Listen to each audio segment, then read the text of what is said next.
Hello and welcome to the Play the Game podcast. Thank you so much for tuning in. We have an amazing show for you guys today, and Happy New Year to everybody out there. It's 2021. Let's go ahead and make the best year we possibly can out of it and have fun, play some paintball, and enjoy a lot of great paintball content like we have for you guys today. We have Joe Barrett from San Diego Aftermath, formerly on Sacramento DMG, joining us today. He's breaking all that news. Super cool guy with a big heart for the game and is doing a lot in the paintball scene, so we're excited to pick his brain. And thank you everybody out there for tuning in. We appreciate you immensely and we love you with all our heart. Thank you for all the support. We hear you guys in the comments on YouTube and our Instagram and everywhere in between, so thank you so much for all of that. This show is brought to you by Heal Brand. It is a CBD powerhouse, the greatest CBD ever, greatest guys ever, and a phenomenal company, and they're bringing you the highest quality CBD imaginable. They have a type of CBD called Nano Cbd, which is water soluble, and it absorbs into your body with tremendous rate as opposed to normal CBD. This Nano CBD is raw hemp oil that is put through an additional refinement process to break up the large CBD particles into microscopic greatness that can more easily pass through your cell walls. So normal CBD takes a little bit longer, hours, days even before you feel the effects, whereas Nano CBD kicks in immediately. And you don't need to use as much of the Nano CBD as normal CBD, which is really cool. And it provides a complete absorption into your endocannabinoid system, and a little bit of this stuff goes a long way. They have amazing products like Nano Amp Energy Shots for the morning time, a Nano Knockout Sleep Aid for nighttime, which is amazing. I know Marcelo highly recommends it, and I do as well. It really works great and gives you quality sleep, which we all need more than ever right now.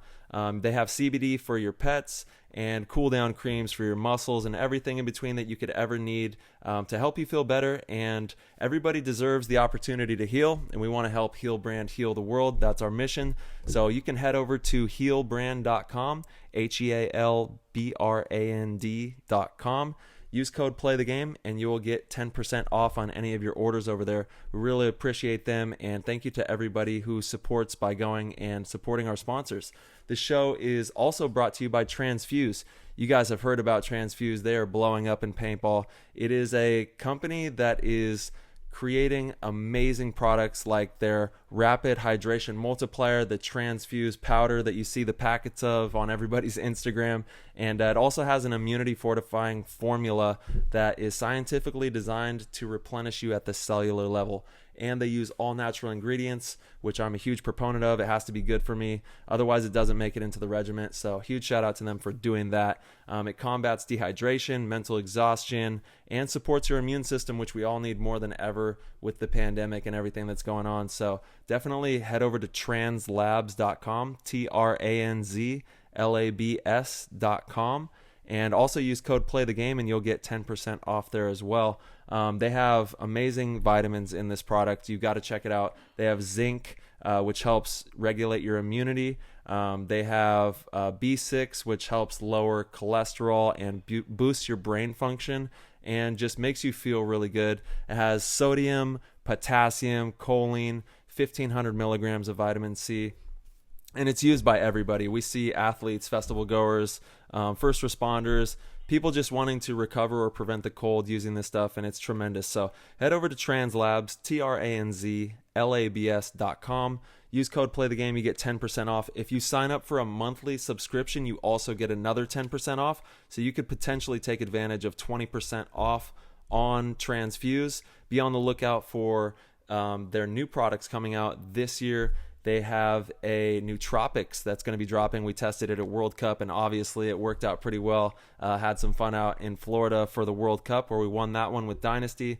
So be on the lookout for all their new stuff coming out this year. And thank you to Transfuse and Translabs for everything that they do for us. We absolutely love you guys. Thank you. And this show is also brought to you by G2 Paintball. G2 Paintball and BKI have teamed up for the 2021 Paintball Combine. It's going to be in Phoenix. And they're also doing one in Boston. That's going to be Saturday, January 9th, which is this upcoming weekend. And then the Phoenix one I will be at with a bunch of other pro paintball players. That is going to be a Saturday, Sunday, January 30th and the 31st. You can register for that at paintballcombine.com. That's PAINTBALL combine.com. All right, so go check that out. Also head over to g2paintball.com and look at G2 Paintball. They're doing amazing things in the landscape of paintball. They're helping paintball players become more athletic and to learn the movements that top level paintball players use during a game and start to really hone in on those types of movements. That way we can get more athleticism in paintball and help people, you know, accomplish their dreams of being pro or being in the next level of their paintball career. It's a paintball athletics company that will help you become the best paintball athlete. And they're training to maximize your performance on and off the field. You're going to be feeling good when you're playing paintball, and also in your everyday life you're going to feel good because these types of workouts are just going to be good for your overall health. It's used by Dynasty, and we want to see people go pro, so head over to g2paintball.com. Also go to paintballcombine.com, check that all out. And like I said, be sure to sign up for the 2021 Paintball Combine if you have an opportunity to make it to Boston for January 9th or to Phoenix for January 30th and the 31st. Head over to paintballcombine.com and look at that. Sorry about that. Thank you all for all the support. We can't do this without you. And without further ado, let's hang out with Joe Barrett and hear his story. That was an insane inside move by Marcelo Margot. Great communication. And the crowd starts chanting Harmon. Great shot by all the guys. So Tyler Harmon saved that game. He came out with 2 wins. Marcelo Margot was on fire.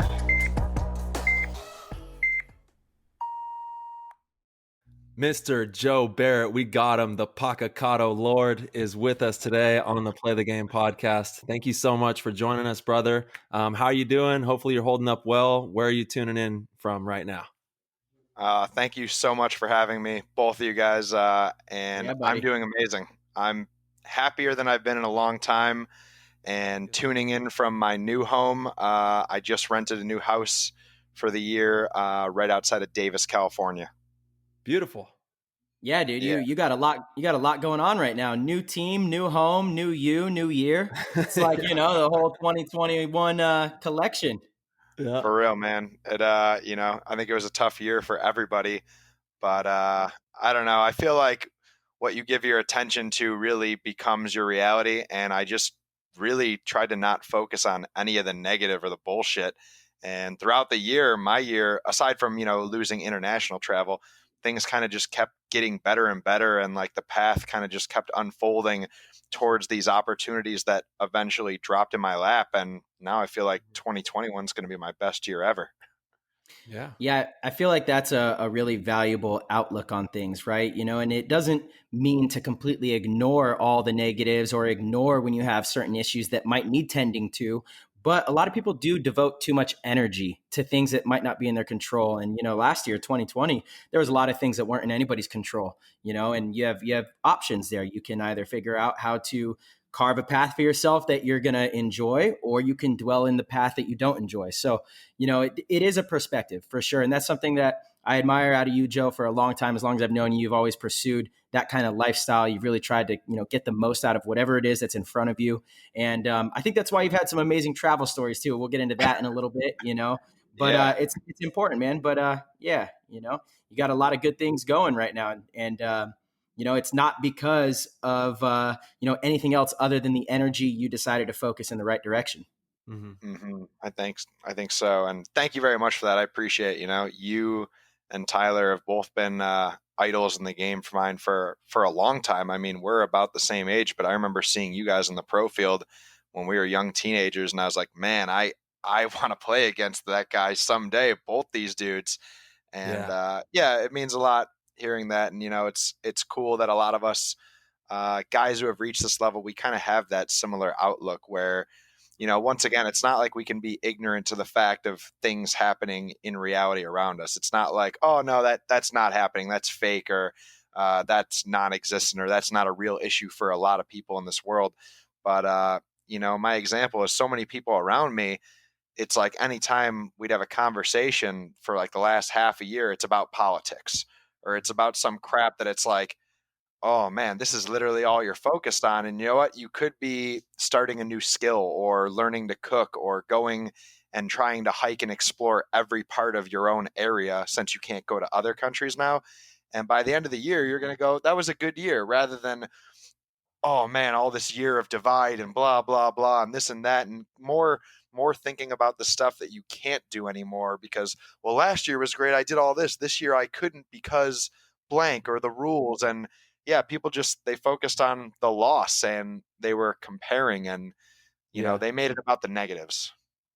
Yeah, that's all too common a theme, right? I mean, it's it's easy to get pulled into with that energy, and it takes conscious effort to choose to create your own paradigm, your own reality, your own way of viewing this experience, and it takes energy either way. So you might as well try and lean it in the way that's going to empower you, right?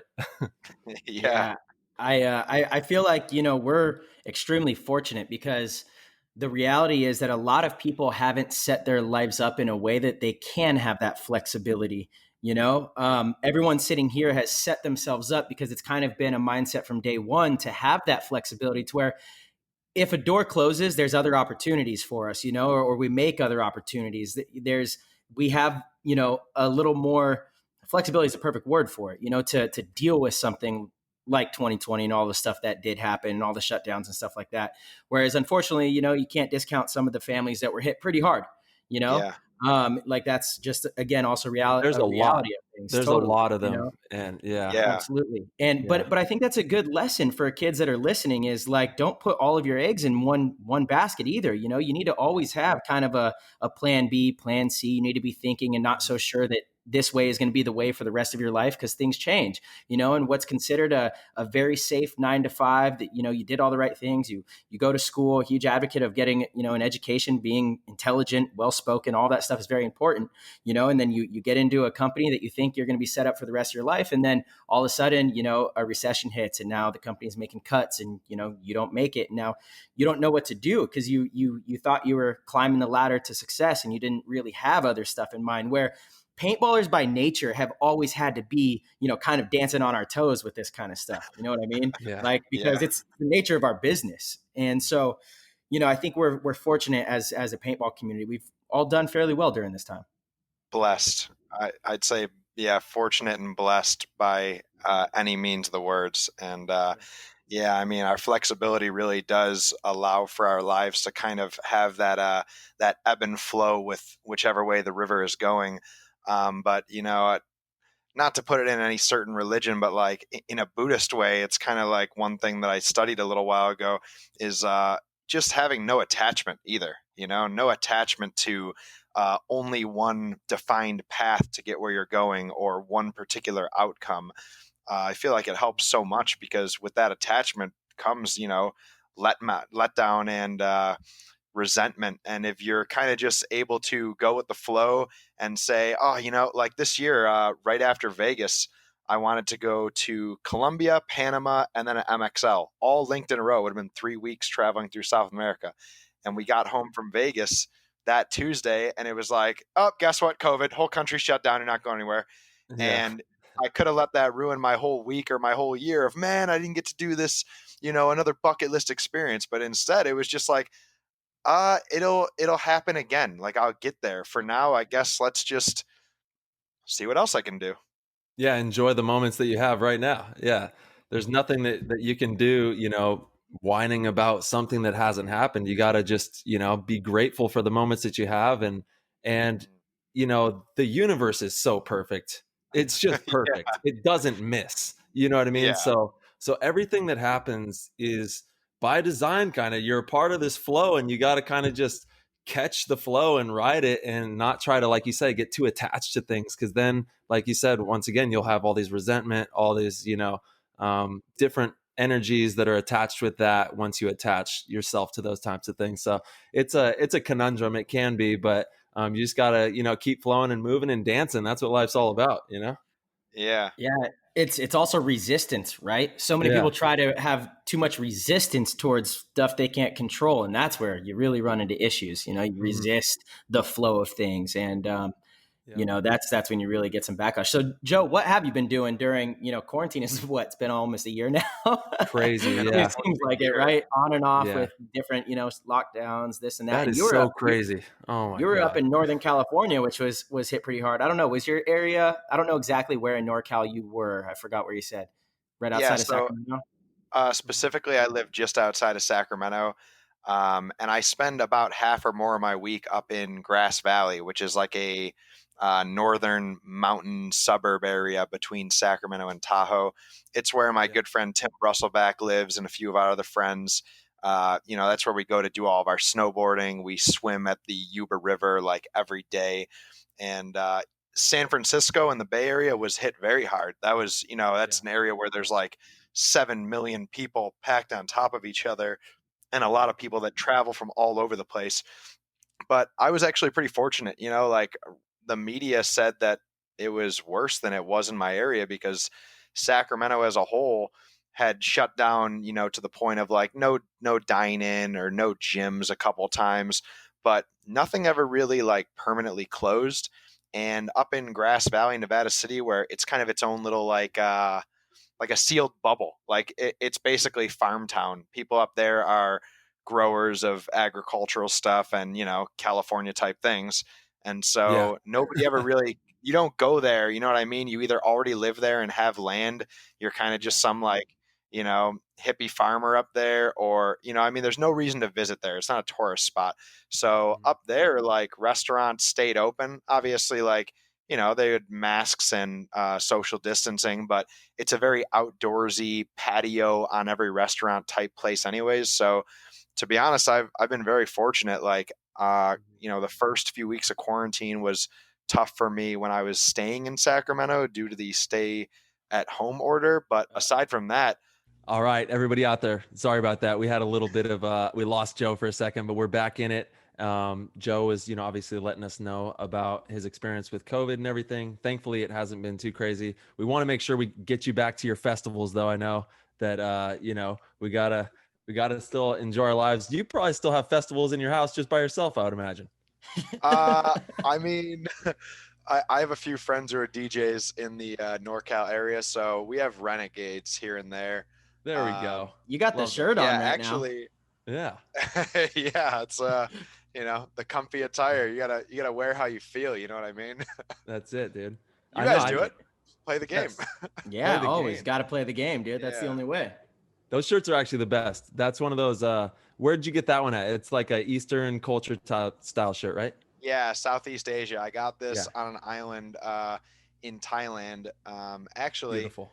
Correction. I've had a few of these, but mine ripped, and my good friend and teammate Josh Hallberg got this for me last time he was over there. There we go. Nice. Check him out on YouTube. He's got the tie-dye action going on with the comfy tee. So, I know things have been crazy.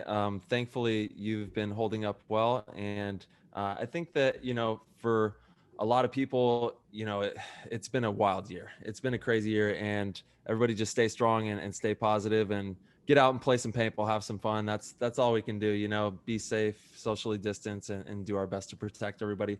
We want to definitely tap in and kind of find out how you got into this crazy game. Obviously, we all love paintball sitting here, and we want to know how you found paintball or how paintball found you. What was your entry into paintball? Okay, so man, I love when you guys do this part of the show.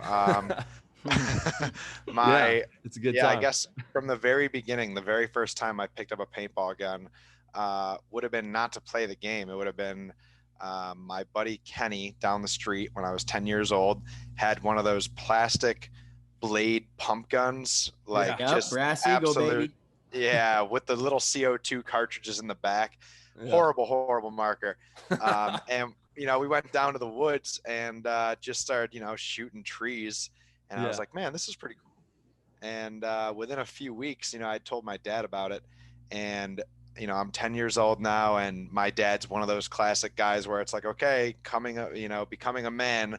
Like, I had already been brought out to shoot 22s and shotguns. And he's like, I think it's time we get you into paintball so you can play some war games in the backyard with us. And it's like, all right, cool. I'm very down with that. I'm into like first person shooters like GoldenEye and stuff. Yeah. By that point, with my little brother and my couple little buddies on the block. Yeah. So yeah, how old were you at this point? Like when you first started? 10 years old, 2000. Dude, amazing. Yeah.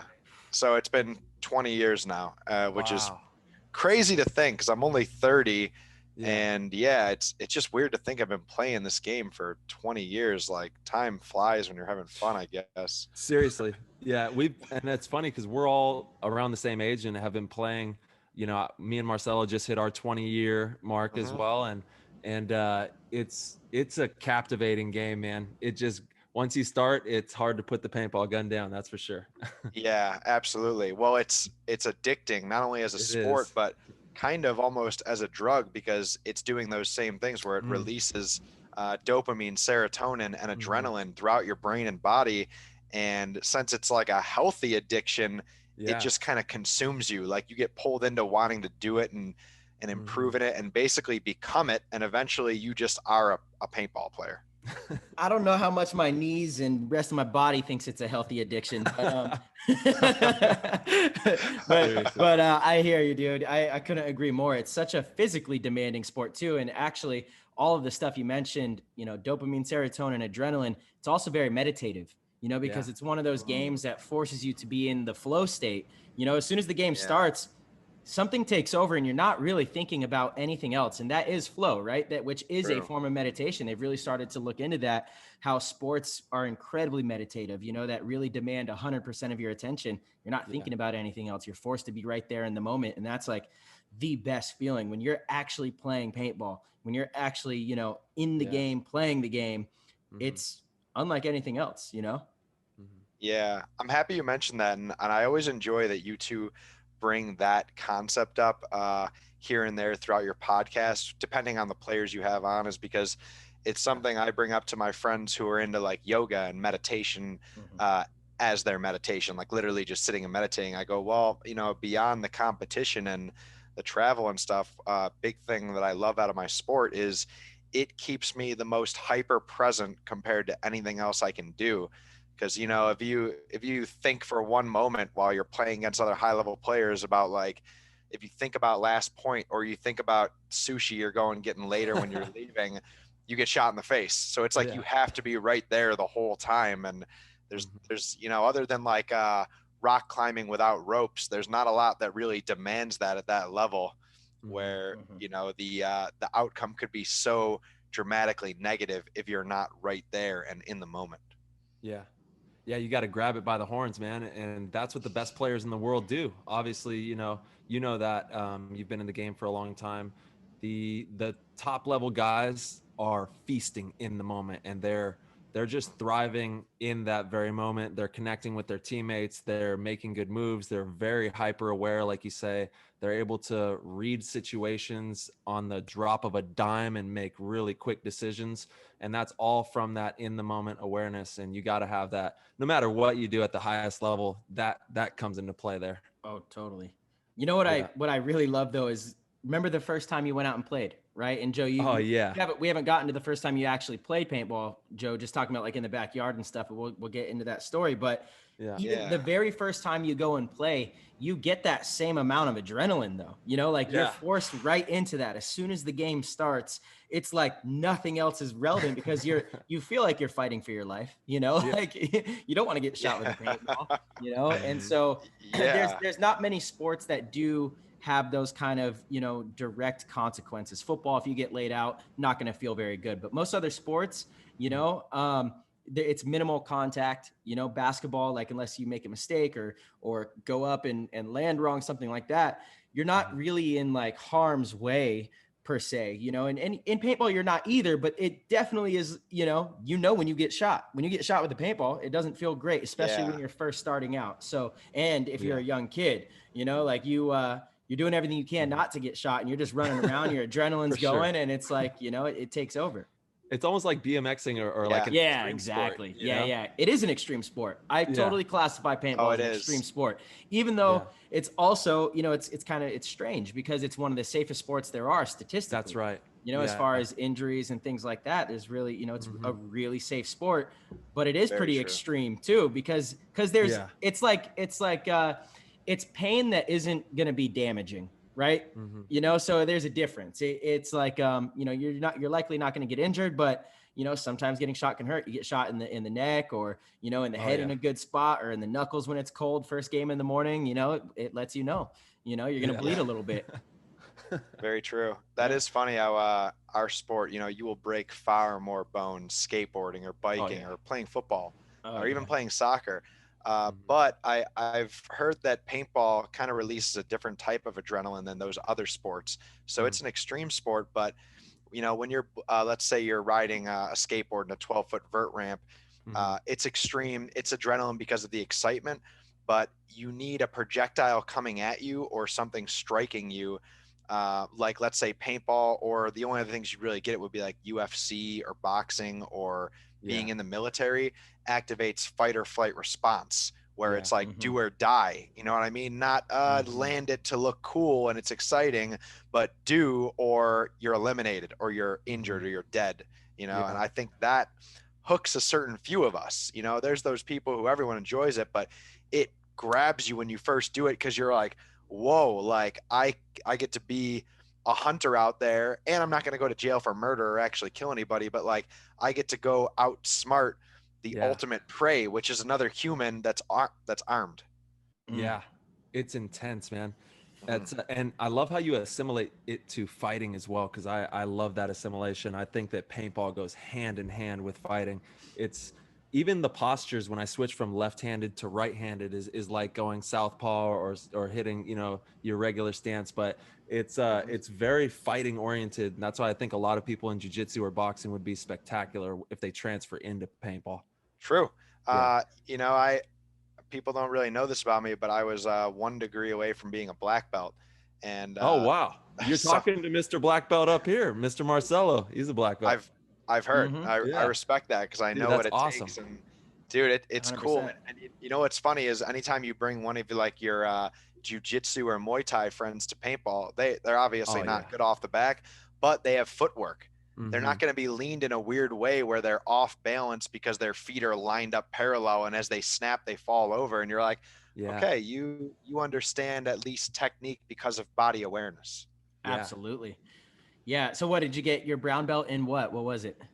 It was, I guess it would have just been karate, right? That is one of them. It was around the block for me in Buffalo up until about.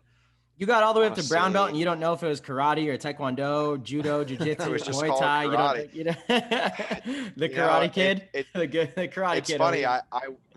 I went there because same reason I played soccer and football and all those other things, because my parents wanted to for discipline, for teamwork. But by then I was already consumed by paintball. Oh wow. I see. Those other things, I'm showing up there and doing them, and kind of like I'm getting okay at them, but I'm kind of going through the motions because my head is elsewhere, thinking about Saturday and Sunday at the local field. Gotcha. And all at about the same time, I dropped out of soccer, football, stopped skateboarding, stopped snowboarding, stopped karate, and dropped out of Boy Scouts. Like, I just got my Eagle Scout, and then all around that same time, I was going into high school. And I started getting the chance to like free agent for more like D2 teams. And I was like, man, if I break my leg or do anything like that in any of these other things, I'm not going to get to that pinnacle. Yeah, that's crazy. Yeah, I was doing the same things actually. Like, I had a vert ramp in my front yard when I was like 10 years old, and I would be riding my vert ramp, and then I would, snowboarding, this, that, and the other. And then as soon as I found paintball, that's all I wanted to do. But it was kind of weird for me. I never stopped doing those other things because I thought I was going to be pro at paintball. I was just like, I don't want to do those other things because paintball is way funner than them. I was like, so I just kept playing paintball. And then after a couple of years, I, got picked up with Bobby, and then the rest is history. But it's fully captivating, man. Once you, especially coming from the extreme sports backgrounds, like you're saying, it just fills that cup all the way up, for that sector of life. Yeah.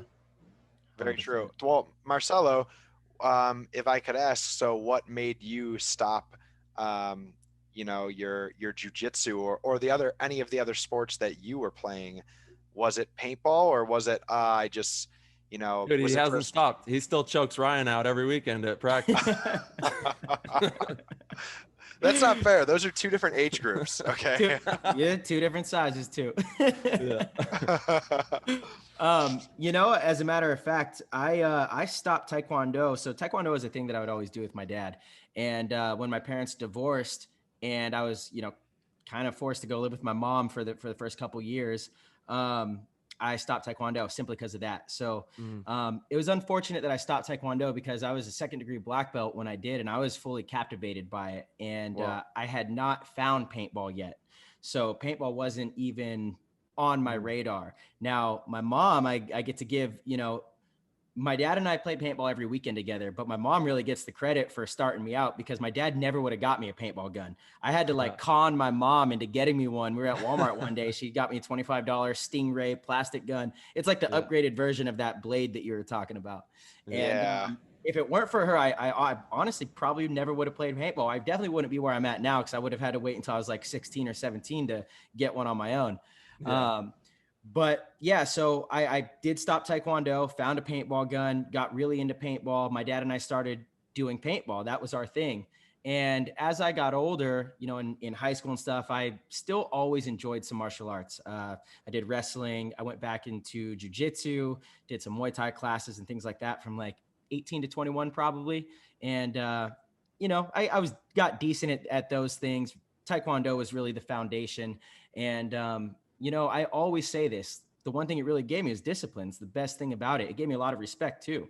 The Grand Master essentially lived in our house. So he acted as like a father. He would always discipline me. If I disrespected either one of my parents at home, he would take me upstairs and hit me with a bamboo stick. I'm not even kidding. He'd make me put my hands out, whack my hands. And if I would like cry or pull them away, he would make me do it again. So I got to a point where I would just, put my hands out, get whacked with the stick. And that was it. I mean, if you tell those stories nowadays, kids are calling, parents are calling CPS and like, that's an issue, but I'm so thankful for that. I truly am because one, it taught me to respect my elders.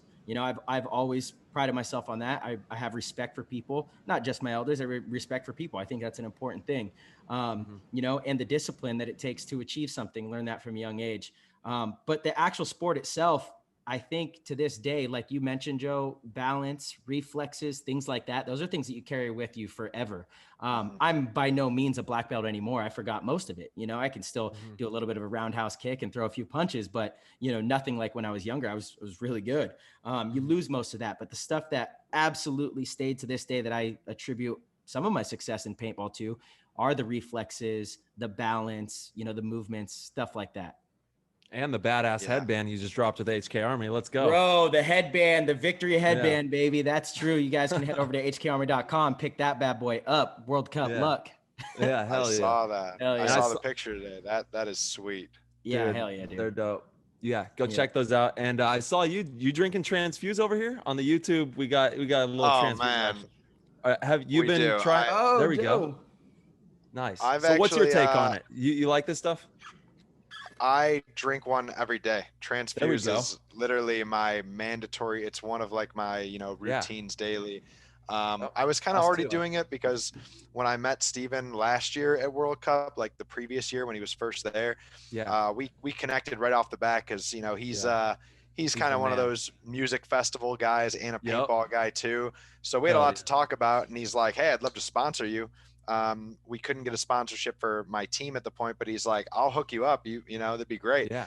And so I was already drinking it, but especially Steven's the man. Oh man, yeah, he is awesome. He is such a good, positive dude and a hard worker, and a dreamer. You know what I mean? When I talked to him about his thing and the kind of the holes and hoops he has to jump through to get into the sports world as a sponsor, or to get his stuff branded the proper way, or to get his stuff FDA approved. Like, man, it's a realm of crap that I never want to deal with. He's a workhorse. That guy, dude, he's just on it for sure. It's because he's got he's got all these, what is it called? The nootropics. He's probably just got nootropics running through his veins, dude. Yeah. Did you guys try that? Oh yeah, absolutely. We use it at Cup. Oh. Yeah. It's really good stuff. That's how we won World Cup, man. Shout out to Transfuse. I believe it. Straight You up. guys looked sharp at cup. You know, I noticed Yeah. with that, with nootropics, I had used a different nootropic once before an event. You know, it's not like it all of a sudden turns you into a god, but something that you would already do, it's like your processing power is much quicker. So there's no hesitation. And as far as like your vision, it's almost a little sharper. So it's like my gunfighting, I can see the balls landing and cutting through the blades of grass at the end of the field 100 feet away. And it's like, whoa, I'm like dialed in here.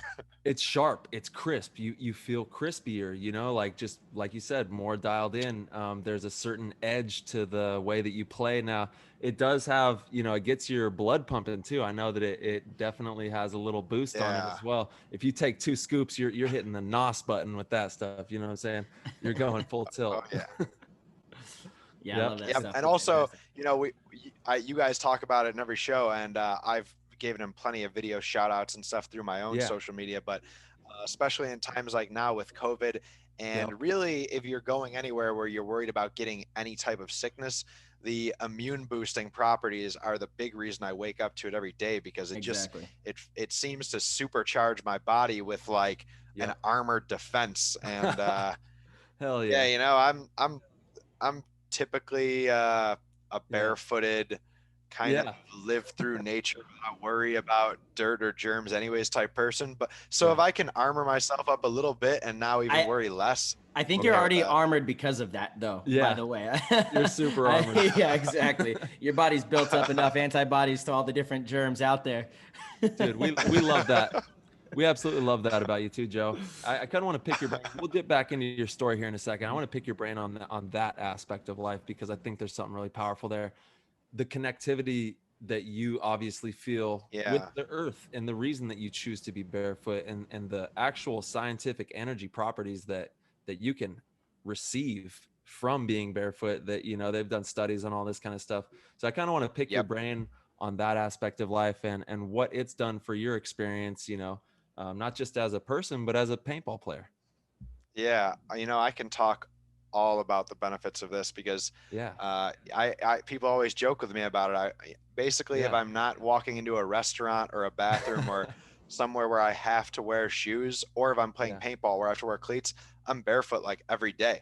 And a lot of it's because I just don't like socks and shoes. I don't like sweaty feet and stuff like that. But the bigger reason is because of the benefits of not having rubber between your foot and the ground. You know, we've all heard that term, even loosely, grounding, but that's a real thing. Like, your body is electromagnetic signals. And if every day for your whole life, you wake up in your bed, you turn over and slip on shoes, you walk across rugged floor, you go outside and walk to your car in shoes, and then you go into an office building or whatever, even go for a run in rubber soles, you never actually ground, and you never get rid of your extra, like, what are they? So true, Joe. I guess it would be your electrons and your negatively charged ions. And that's how you sometimes get like that restless arm or leg syndrome, where you get like a spasm and you're like, why is my arm just like pulsing? Well, it's just all these like extra negative ions trying to find a way out, and they haven't touched grass or earth.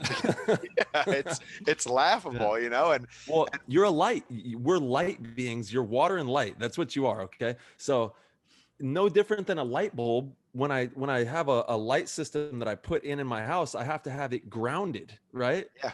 And that's how that is able to, you know, exit through that grounding. And it's the same thing. You need to connect with the Mother Earth. You need to touch the earth. You need to get your hands in some dirt. You need to play some paintball. You need to go out and play some woods ball or whatever it is, you know. I think that's why powerful. I think that's why paintball's been so great. Paintball players are running and diving in the dirt like every single weekend. We are earthing. Yeah, I think it's actually, you know, earthing is like the more scientific term of that. I think it's the same thing as grounding, right? Yeah. Joe? Yeah. Sorry, my girl's asked me a question on when we're going to the gym, so I had to tell her. There we go. Shout out to the girl. What's her name? 1 or 2 hours. Yeah, her name is Mai. Mai. Nice. Beautiful. That's awesome. Yeah, she's my girl. Is there my girl. Talking about my girl. But I apologize. I was listening to you guys. She's showing me a phone from like 30 feet away. I can't even see the message. The message is, how much longer is this going to be? It's like, we're going to talk, so it's going to be a while. Yeah. But yeah. Well, that'll be good. See, working out even after the show. I love that. There we go. Absolutely. Oh, Well, you have to train, and we'll get into. You've got some big shoes to fill, buddy. You know, moving over to Aftermath in this rebuild. One, I mean, obviously there's a bit of pressure because, you know, so many people have been talking up the camp, rightfully so much recently. And, you know, Mike coming back, he expects greatness, you know, and so we'll get into that as the story goes on. Obviously, I want to kind of jump back in, but that's really, to me, the meat and potatoes of this show, because I want to talk to you about that whole transition and your excitement for that, because I'm excited for Aftermath. You know, I truly am. It's never been an organization that I don't want to see do well. Obviously, it's, you know, if it's you know, us against you guys come Sunday, I don't want you to have any luck at all, of course. But other than that, I'm rooting for the team. I'm rooting for that brand, for Mike, you know, and everything. Yeah, we're all of us here. We're alumni. We're all Aftermath alumni. We've all played for the organization. And you're about to get your jersey. Yeah, here. Well, he's not yet. Don't give him that yet. Yeah, he got some stripes to earn. That tiger striped shirt doesn't count.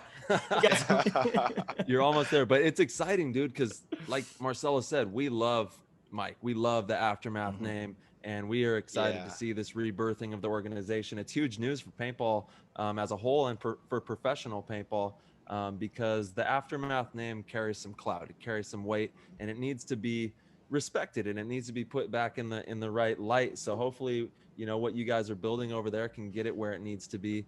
And I know that you guys have the best coach in the world, and he's going to steer you guys in the right direction.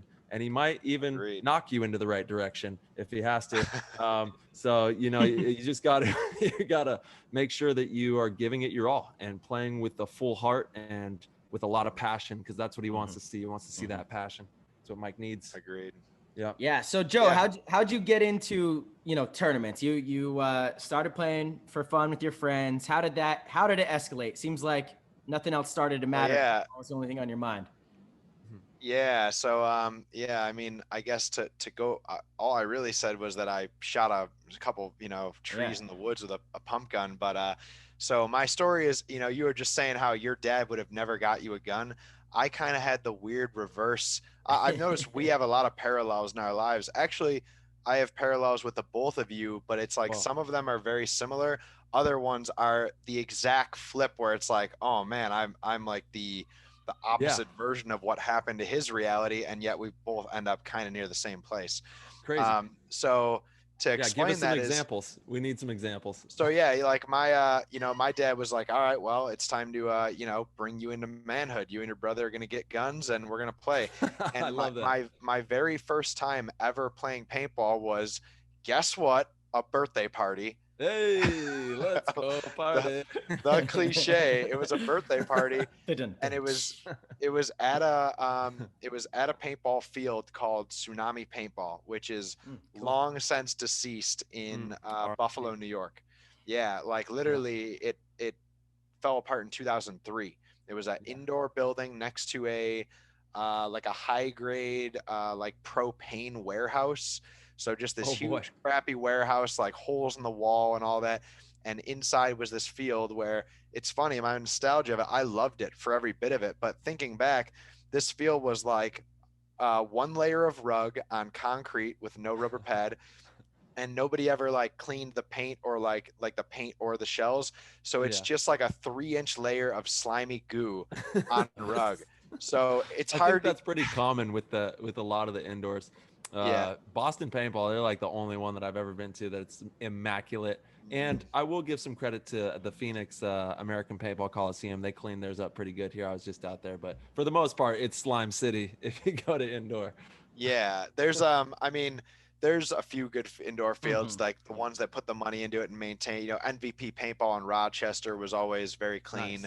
Nice. Head Rush, rest in peace, in Syracuse was very nice, but this field was, you know, no disrespect to it because we love it, and the owner actually died 2 years ago, Pat Villanueva, the guy who got me into the sport. But you know, he did his best, but I mean, you know, he left a big mark for everybody, and you know, I think he fulfilled a purpose before he left, so we're all grateful of him. But anyways, his field was, you know, it's Buffalo is known to be kind of a rundown area in the Northeast. Niagara Falls is too. It's very dilapidated in those like warehouse districts near the water, and the economy is not so great, and the standard of living is very, very cheap. So you make do with what you got, and nobody complains because we're just happy to have a field in Buffalo for as long as we had it. And so when I first showed up there, it was all hyperball bunkers, like the corrugated tube. And this is 2000, like mid 2000, and so everybody there has like autocockers and automags, and there's the one or two wealthy kids with like Blue Angel LCDs. And my dad just got me and my brother Black Maxes, like the cheapest possible Piranha, $49 right feed, no front regulator, like it's like a pistol. Just a piece of crap. Dude, those are classics. That's a classic gun right there. Yeah. So I go there, and it's scary as hell because it's about 100 feet long by 30 feet wide, like it's less than half width. Whoa. And it's all plastic hyperball bunkers.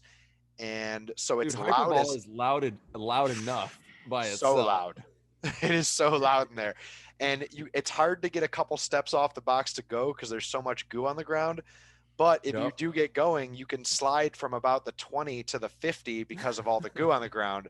So, that was my first time playing paintball. Wasn't speedball. It was terrifying. I don't think I shot anybody. I barely left the back line. And smart man.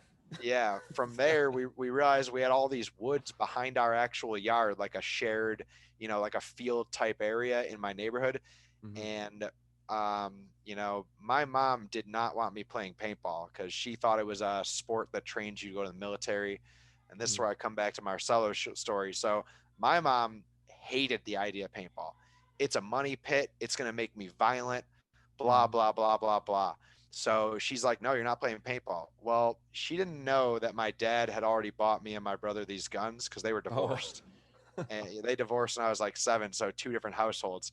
So it was just kind of the thing, like, hey, we switch weekends every other weekend. Well, every other weekend when we're at dad's Friday, Saturday, Sunday, from when we get out of school Friday till Sunday when it's too dark, every night is going to be war games behind my dad's field with the local buddies. Dude. And it was like that for like a year to a year and a half of like, my mom could not know, or I would be probably grounded for life. Dude, what if you got smoked in the neck or something? You're like, oh, I got a girlfriend. Actually, how did you maneuver that one? I mean, well, first of all, when I was a little kid, like, we're all total cowards when we're little 10, 11-year-olds in the woods. You're bundled up. I'm wearing like 2 hoodies with the hood up, and I have like that rubber JT neck protector thing. So there's like nowhere that I'm really going to get a welt. And if I did get a welt on my butt, I really had to. And it sucked because I didn't want to live a lie for so long, but I had to play this sport. It was amazing. What a testament. What a testament to paintball right here. You know what I mean? Of like how captivating it is. What John you'll Rebel. Do to do it. And so, my mom still thinks I'm just big into skateboarding and all that, but it's like paintball is starting to get more and more addictive with all these weekends in the woods. And then sure enough, another buddy had a birthday, this kid AJ across the street from me, back at that field. So it's been like a year since I've been back to speedball. I'm just trying to get my my roots in woods ball with my couple buddies. Our team name is the Foot. And it's like my buddy made T-shirts with the Foot. Hold on, the Foot. Swear to God, my buddy Kenny made us come up with that. He was in the Ninja Turtles, so he just literally drew green Ninja Turtle feet on like a white T-shirt, and that was our woods ball team, the Foot. Dude, that is freaking amazing. We've done quite a few shows now. I think that name takes the cake right there. It might. That's amazing. It might. I love that. Yeah. So, it's me and the Foot playing against the other little jabronis in the neighborhood. And eventually we get invited to this kid's birthday again, and he rents out the place. There's like 20 of us. And we have like a couple weeks to like plan this out. Now my friends start getting autocockers and stuff. Of course. And I go to this place, like a Sports Replay, where it's like they sell hockey stuff and all this used stuff, but they also sell used paintball equipment. And I kid you not, at the time, I bought a right feed hammer autococker with no barrel, just the autococker itself, mechanical, for $700. Oh my And gosh. yeah, it was brutal, man. But like, Dude. a brand new WGP blue pro stock or something like that would have been like around 1,000 still for a mechanical. That's right. So I was pumped to have this thing and be able to like, sweet, I can actually shoot accurate and hit my target now. Dude, at that And time, that was like yeah, $1,500 you spent. That was a lot of money at yeah, that time. exactly, dude. Well, I think I was 11 or maybe 12 when I got that thing. So that was more money than I ever imagined. Whoa. Once again, my dad he's a car dealer, like Yeah. independent, like sells cars. So he's not making loads of money. And my mom isn't going to give me money to help this thing. Yeah. So like basically how I did it was, because I'm too young to legally work. Yeah. I would, during the summer, like when I was trying to afford paintball, I would mow people's lawns with my push mower up and down the block for like $10 a lawn. Yeah. And then in the winter, Buffalo gets unbelievably snowy. Like sometimes you get like 5-6 foot snow drifts. And so I would take a shovel, because my parents aren't going to loan an 11-year-old kid the snowblower. And I would go and shovel driveways up and down my block, which luckily it snows enough that every day there's going to be new snow in the driveway. So I would make sure that I was out. How many lawns did you mow, and how many did you do? Because this is great, dude. That's amazing. I love that. I would do minimum 10 lawns, or if it was shoveling, driveways a day. I wouldn't go home until I had made $100. Wow. That's so cool. And if I didn't make $100, I'd go down the street to the Aldi's, that like grocery store. Yeah. Well, this little hustle I thought of there, it sucks. But it does. When you go to Aldi's, they have that thing where if you put a quarter in the cart, that's how you get the cart. So it kind of makes you return the cart on your own to get the quarter back, because they don't want to hire a cart boy. Yeah. Well, I had this idea. I was like, I'm going to stand there outside the store, and when people leave, I'm going to follow them to their car and be like, hey, can I help you put your food away and get your cart back for you? And most of them are like, oh, absolutely, young man. Yeah, that'd be nice. Thank you for taking my cart for me. Yeah. Some of them go no, because they want to bring it back for the quarter. Yeah. Kid could use more. And then, so you'd have to do 4 carts to make $1. Yeah. So I would do like hundreds of carts a day to make like, maybe 20 or $30. But every once in a while, you'd get that nice Good Samaritan who'd come over and give you like a $5 bill or a $10 bill and be like, God bless you, for bringing their cart back. Yeah. Cool. Dude, there's something. This is huge, man. This is that grit equity that we talk about, Marcelo. This is, dude, digging deep to make your dreams a reality.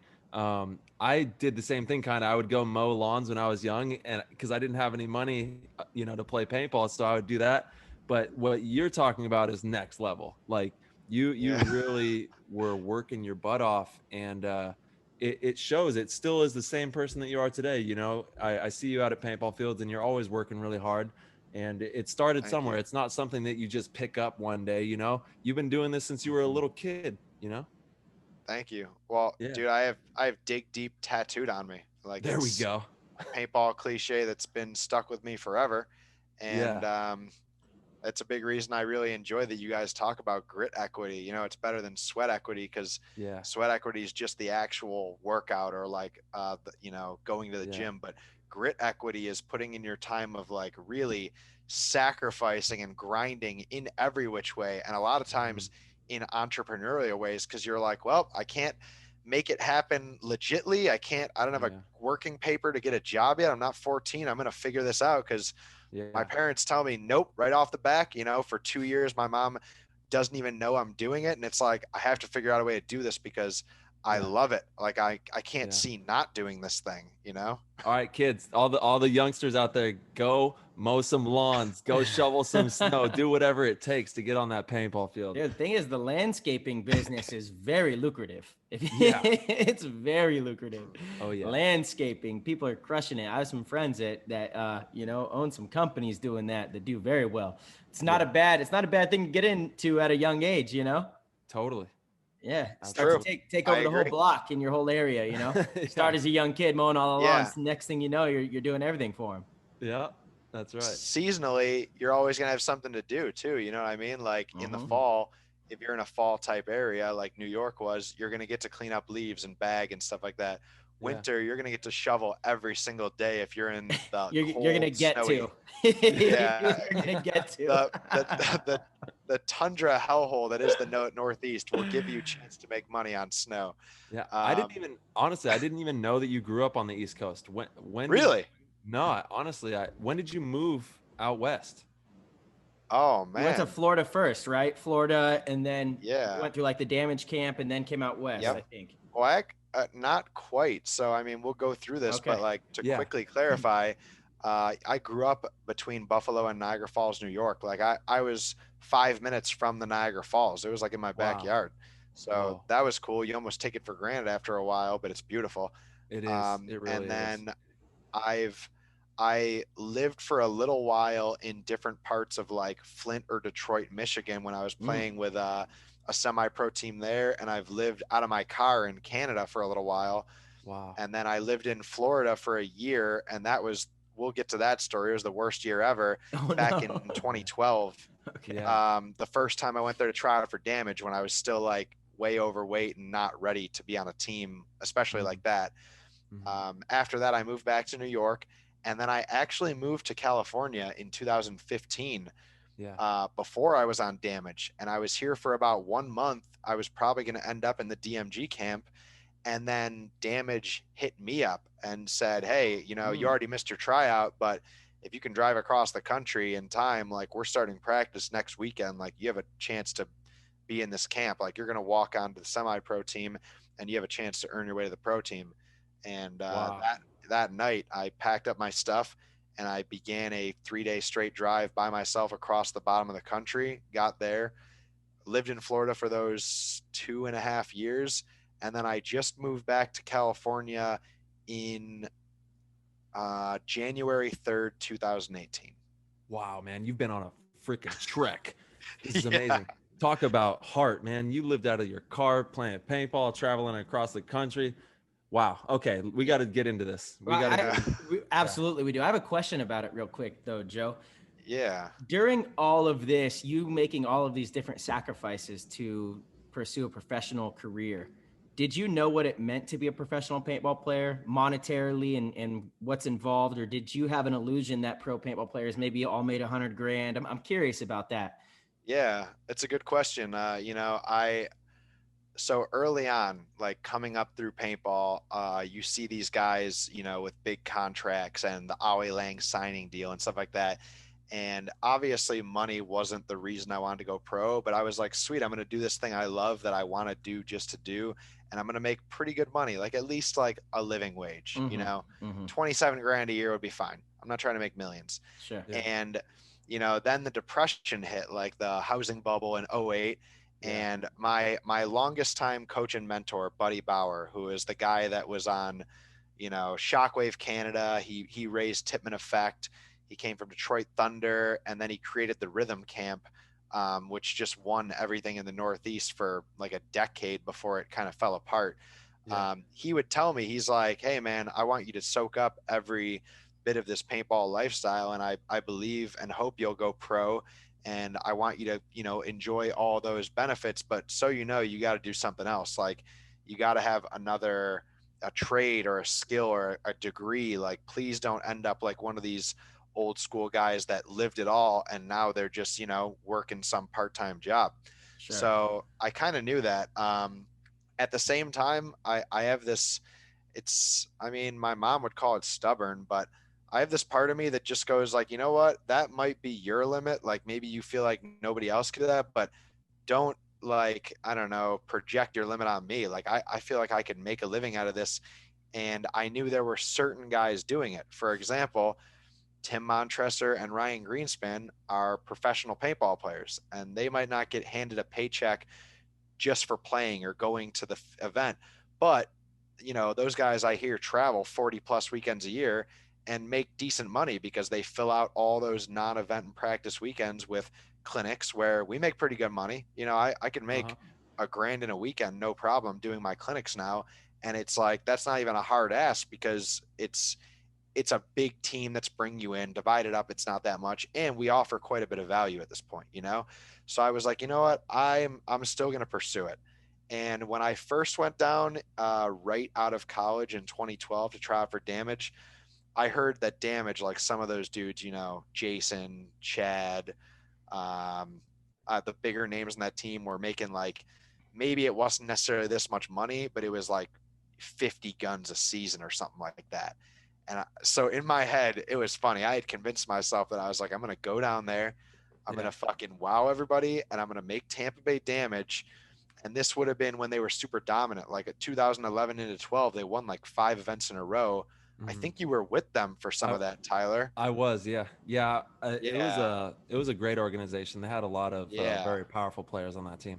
Very. I was actually in your pit one of the times that you were on that team, because every once in a while, me and Schwabi would pod for those guys. Yeah, dude. I don't know. Thank you. I love you. Thank you. Welcome. I love you too, man. It's who's Schwabi? That's his boy. Yeah, he was another. You might remember him. He was pretty heavy set kid, probably like 6'3" too. But he was always around the Static organization. So the Static guys would they would hook him up with little gigs like that, like, hey, hit for Damage, and you're going to get all their leftover paint. And we would leave with 30 cases of paint, because Damage, one of those teams where it's like, if they maxed out a team and a bunch of paint sitting there, they don't care if it's not even open. They're like, here you go. We're going to go get more from the paint truck. So we would, that's another little hack. That's another hack for you people out there that want, trying to figure out ways to get paint or to, get an edge in the game. Do pitting, and you'll get free paint from those top level players. But you have to do a good job as well. You guys were always there putting it down. Yeah. You cannot be just sitting there watching the game or getting people's way. You need to actually, you're there for work, so do your work. And then you will get all that paint, and even the stuff that's coming out of pods. It's 10 minutes old, and it's 5-star from some pro team skid. It's the best paint you could ever bring home for practice. Money. Yeah.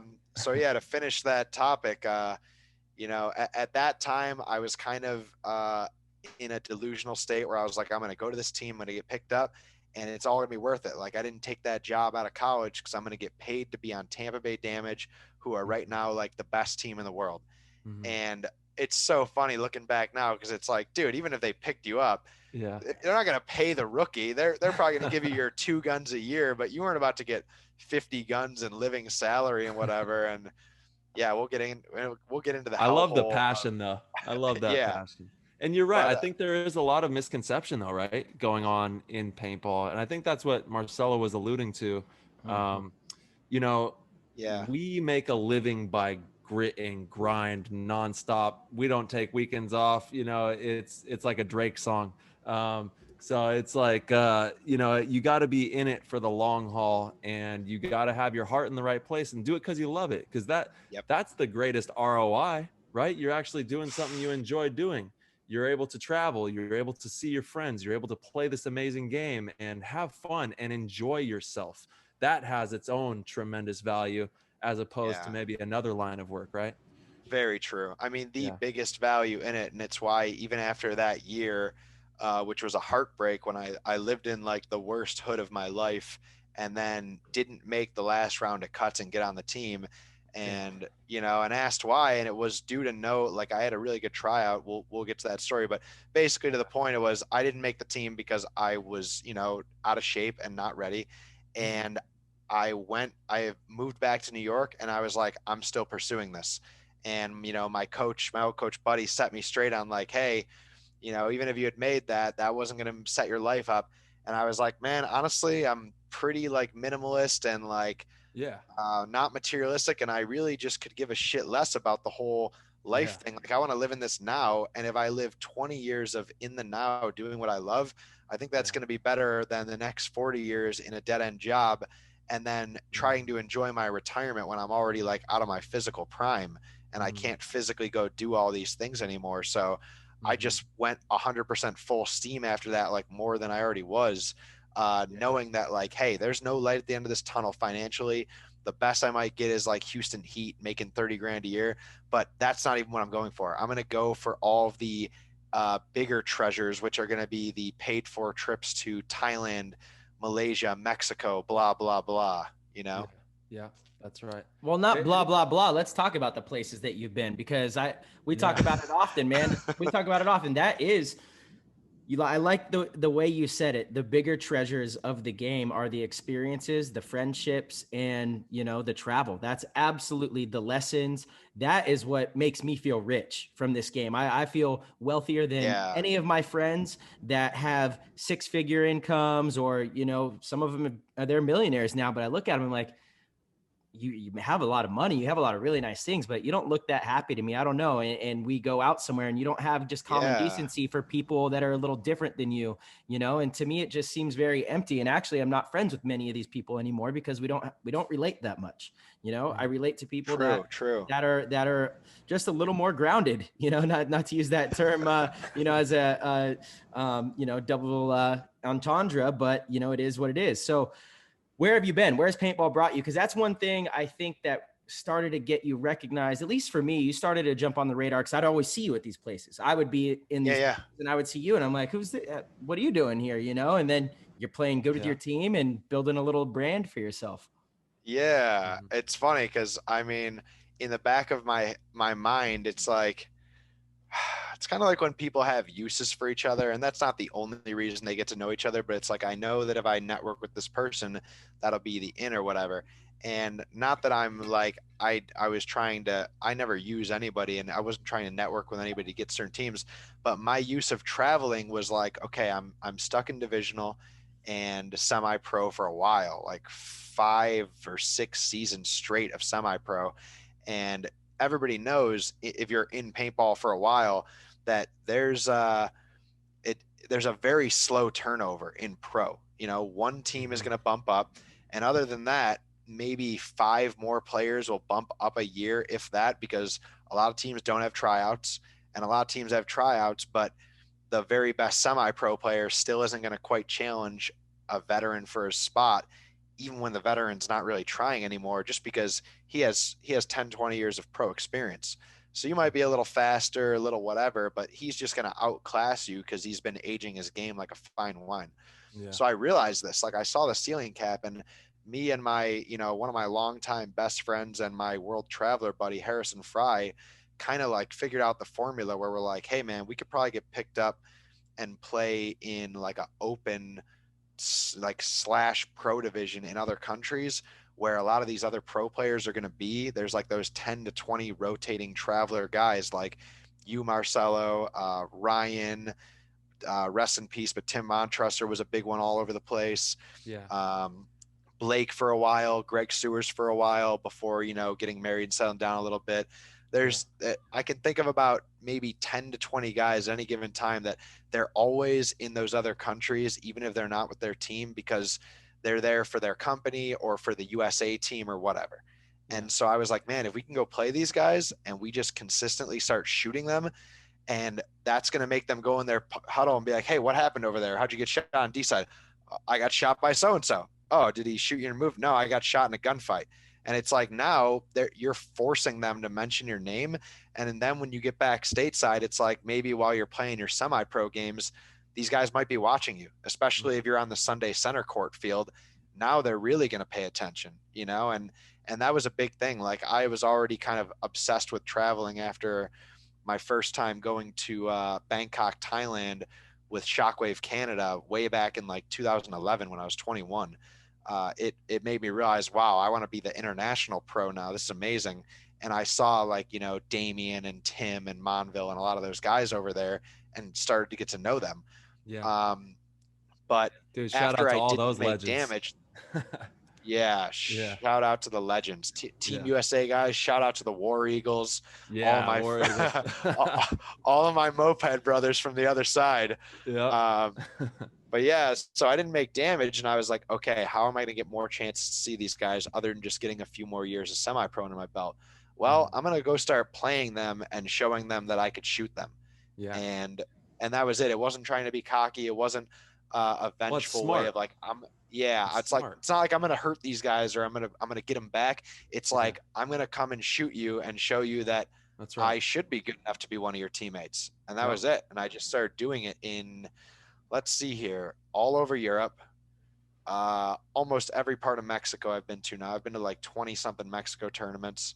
And when did you start traveling? Like, when did you make this decision? So 2011 was the first time that I went overseas.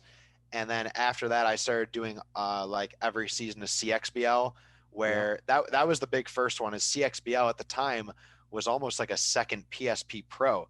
Because in CXBL Elite, you remember that, Marcelo, you and Mouse were on a combined team with Damage, and I played against you guys with Rockstar. You probably remember that. Like, sorry about that. Yeah, you guys, I think you guys beat us like 13-3 or something like that. But you know what? I got all 3 of those points. There we go. There you go. Nice. Swear to God, the only notable guys in that team were me and Tom Guest, tall Tomcat, who's now dude, Tom. That's so crazy. Wow. Had no clue. Me and Tom were the guys. We'd double up in the Aztec in the back center every point. We had another guy, Wes Elliott, who was just like a solid role player. And it was like us 3 and a bunch of like young 16-year-old front guys that would either get chainsawed off break by 15 balls a second or just pick bad gunfights with you guys. And so we had to like, put the team on our back every point just to try to struggle and hang in there. And regardless, we're going to get beat down by you, by Vicious, by Uprising, by a bunch of excessive guys on Recon. There's so many pro guys, but I got to go shoot a lot of those pro guys. And I was making sure to at least get my one every point, because the score or whatever, it's going to be bad either way. Yeah, but you know what happens in that as well? I got to be honest. Looking back, I had no idea you played on those teams against me, and that's kind of my bad, because I should be scouting that kind of stuff, because I'm always trying to look for young and upcoming players. But you know what it did for you, Joe? The biggest thing that we recommend to young players, and you did it, when you go and travel internationally, exactly what you said, it was you and Tom and then everybody else kind of. You guys had to put the team on your back to go win points. That teaches you something very valuable to bring back to your team, because typically if you're a divisional player, a semi-pro player, and you get picked up on a pro team, it's very unlikely that the team's going to rely on you to win the games. You're not going to be that guy. You're likely going to fall into a role position and be told to do your job as you're earning your stripes, right? Rightfully so. That's the natural progression. But if you travel internationally, you're going to be that guy for your team, and it teaches you how to be aware of everyone's jobs, and you get more experience, because you're like, dude, hey kid, look, when you go here, you need to be looking this way, or why'd you make that move? We were up points and the clock was almost at 0, and so now you're thinking of these things over and over and over, and you're teaching them, and it makes you just an all around better player. For sure. Very true. Totally. Very true. And if you have that's what the best players in the world are a part of organizations that have 5 players on the field that are doing that are all taking responsibility, that are all going the extra mile to make sure that everything's set up properly. When you have an organization that's set up that way, you're going to be successful. But typically you'll just have 1 or 2 guys on a team, that are kind of dictating what everybody's doing. And then, they tell this guy, okay, you're going Snake, you're going Dorito, but then the Snake and Dorito guys don't know what the rest of the team's doing. And it's a big hodgepodge. But when you get everybody on the same page and diligently trying to know what everyone else is doing and taking care and really investing themselves in knowing that, it changes everything. And that's what you learn by traveling. You have to put it on your back, and you have to dictate the game. And there's also so many more important parts of traveling, and I'm sure you could probably elaborate on those. Oh yeah, I could talk all day about traveling, but as far as just, what it does for your game, I won't say what it does for your life and for your character. When you go to Europe, it's very similar. Most everybody can speak English, and a lot of those guys in semi-pro and pro are pretty good. They're not quite as good as the US pros, but you can go over there and you can kind of just do your job. And if you're doing a little more, that's good enough. But like when you go to Mexico, for example, you have to put the team on your back, because you're around a bunch of D3 guys that half of them don't speak English very well. So it's like, so many times I'll turn and be like, hey, Snake 2, stay this way.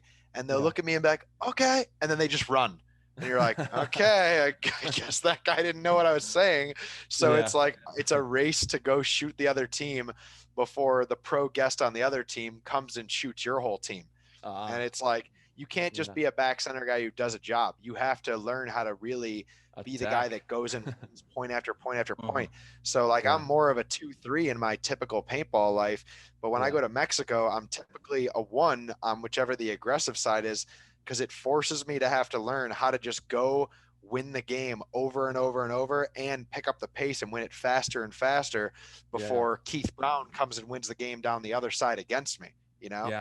And beyond that, beyond making your individual skill sets in like aggression and like, you know, winnability higher, it really works on your teamwork. Like think you have to be good at talking in US paintball, try communicating when guys all around you are speaking Spanish. And you're the, you know, like now in your head, it's like, okay, I just heard Webo 1, Taco 2. And in your head, you have to take that extra second to process. What are those bunkers? Oh, this. Okay, I need to yell back to them this bunker that I know. Wait, what is that in Spanish? Okay, I yell it back. And man, it puts a whole nother layer on like getting your overall like mental game and your leadership to another level. Like that's really, it's huge. You'll see the guys who go down there that are it sounds like a fun drill, you know, like we could make that into a drill or something, you know. Ryan has put together a drill that's kind of like this, actually, that we do at the summer camp. It's so hard. He starts 5 guys along the back line, and the first player will go 1 through 5, right? The 1 has to say a name, any name they want. The 2 has to repeat what the 1 said, right? And then come up with his own name. And then the 3 has to repeat what the 1 and 2 said and add a name. And it goes all the way down to the 5th, and then they can start playing. On the other side of the field, there's 3 players that are allowed to play as soon as you start the game. So they're like, sorry, the communicators can shoot their guns, they just can't move, right? So then once they all, you know, say all the names, they can start move. Then once the game's over, you go and you ask them, what were all 5 things that were said? And if anyone doesn't know all 5, they have to do laps. And it's brutal because it's like so much. You're like, Toyota, Blue, Carmen, I don't know. What did he say back there? Was, you know, and you're like, hey, what was yours? Was that Chevy? Oh man, I don't know. That sounds it's a fun one. Yeah. Ryan does a really good job of coming up. He comes up with some pretty fun little drills. Well, when you've been playing for 60 years, you got all the, you know, you can have all the, you got all the tricks. That's it.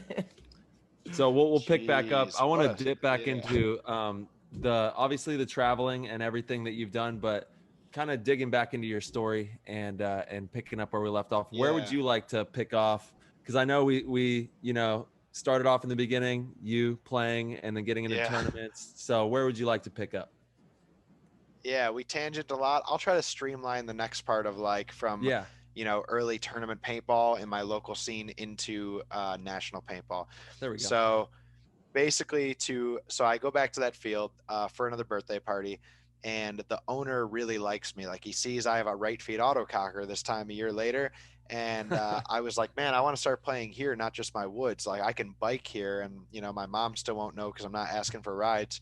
So can I like, obviously this is expensive. Like paint back then in like 2000 to 2003 was like, especially in New York near Canada, it could be anywhere from 60 to 100 a case. Yeah. So I cannot afford this shit. You know, it's ridiculous. And I'm like, what can I do? And he's like, well, how about this? Come out and be one of my referees. You can referee for a case of paint. You'll never have to pay entry here. And, you know, you can always play Saturday, Sunday, but you can even jump in here and there, like a couple points, like ref more than half of each night you're here, and you can play a little too. So now I get to play a lot of paintball, and I'm going there like Wednesday, Thursday, Friday, right after school, because the place opens at 4, reffing for a few hours, jumping in here and there while the other refs, you know, we'd rotate. And it only took like a few months till like that was where the local PSP team, the one in the area, was from. It was Tsunami Force, which this is back when PSP was pretty much only like 2 or 3 divisions, you know, like open, amateur, novice, something like that. Yeah. And so they were the middle one, and they were by no means good. They were a 5-man team. So this is right before X-Ball. But, you know, it was like this sweet team all in blue Empire gear and like decked out, you know, fully sponsored, new profilers. And I was like, man, I'd see these guys come in and we're just playing like rec ball and I'm having fun, loving it.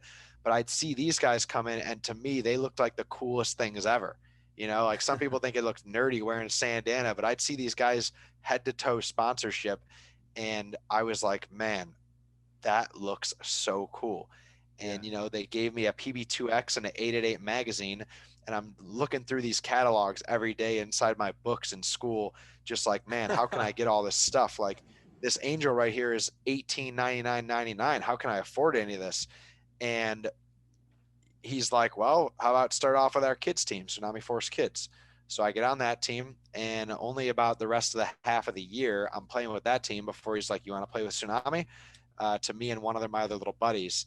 And we were like, yeah, let's do it. So we started playing on Tsunami and playing like other, you know, at other fields. And the first tournament I ever went to that wasn't like at this little local field where we do like 3-mans and 4-mans, I went to play a 5-man and a 7-man event at GRC Paintball in Wellsville, New York. And that's where they used to have the New York Cup, which was almost like a World Cup back in the day. Like it had it's the biggest hyperball field with the big octopus thing. There's still pictures of it in like War Pig and all that in the entire East Coast. And you've probably played there when you were a little kid at some point. Yeah.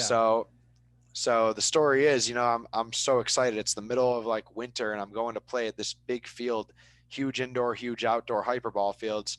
And we're driving there, and about halfway there, I'm like, you know, my parents let me get picked up by like 21-year-old kids, and I'm probably 12 or 13. And we began to change lanes like halfway there on the thruway. And we went over a patch of like black ice that you can't see underneath the snow.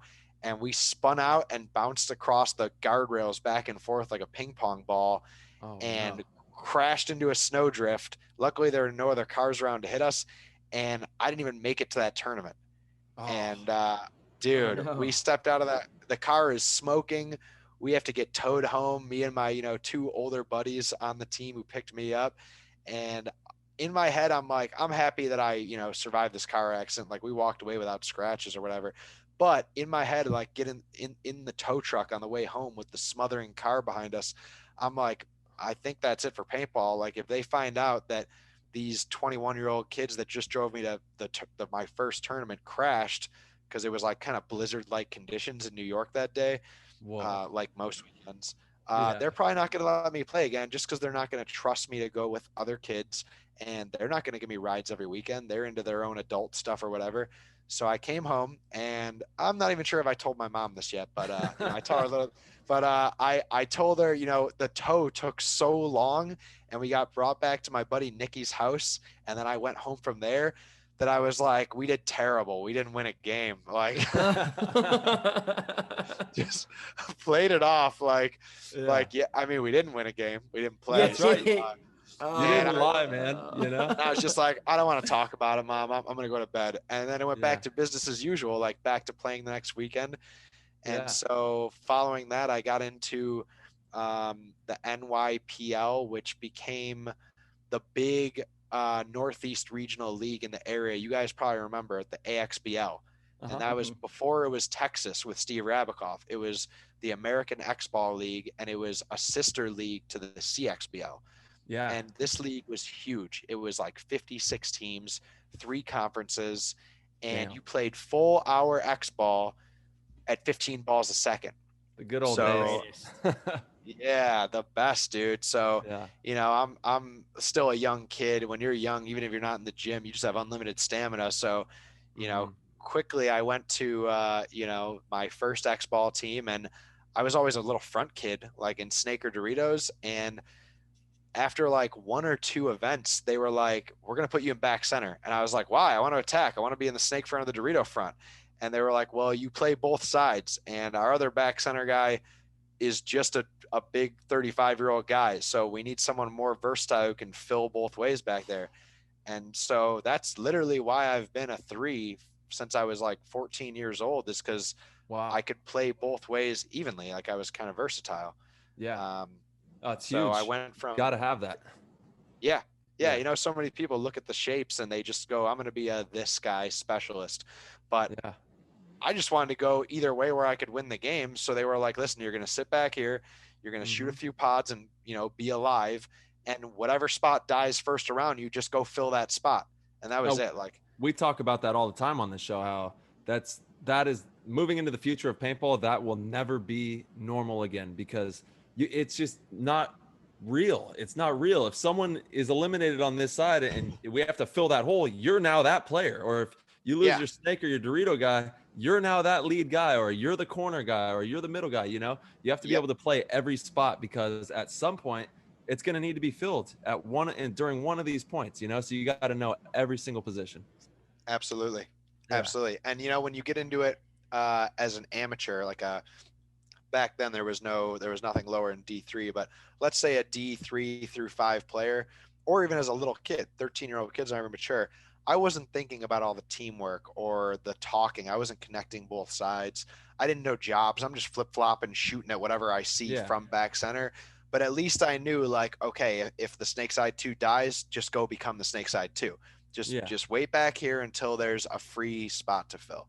Mm-hmm. So, you know, I did that. And on top of that, that early, like most of the guys in that first team, it was Soda's Predators, were from that Tsunami Force team. Because they were like, whoa, like X-Ball just happened.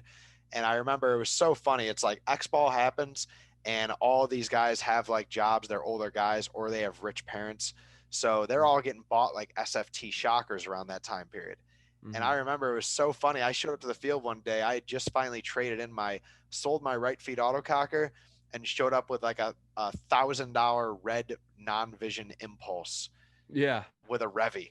Yeah. So like once again, I had to shovel 1,000 driveways for this thing. Well, 100 driveways. And I show up and it's this huge cinder block. But to me, you know, it's as fast as you can shoot. It's semi-automatic, but I can't get a good stream out this first weekend with it because there's a Revy on it and it's non-vision. So I'm just flamethrowing and all these guys are shooting at me with shockers and they have for the first time ever ramping boards. So they're just going bump, bump, bump, bzz, and they have Halo Bs.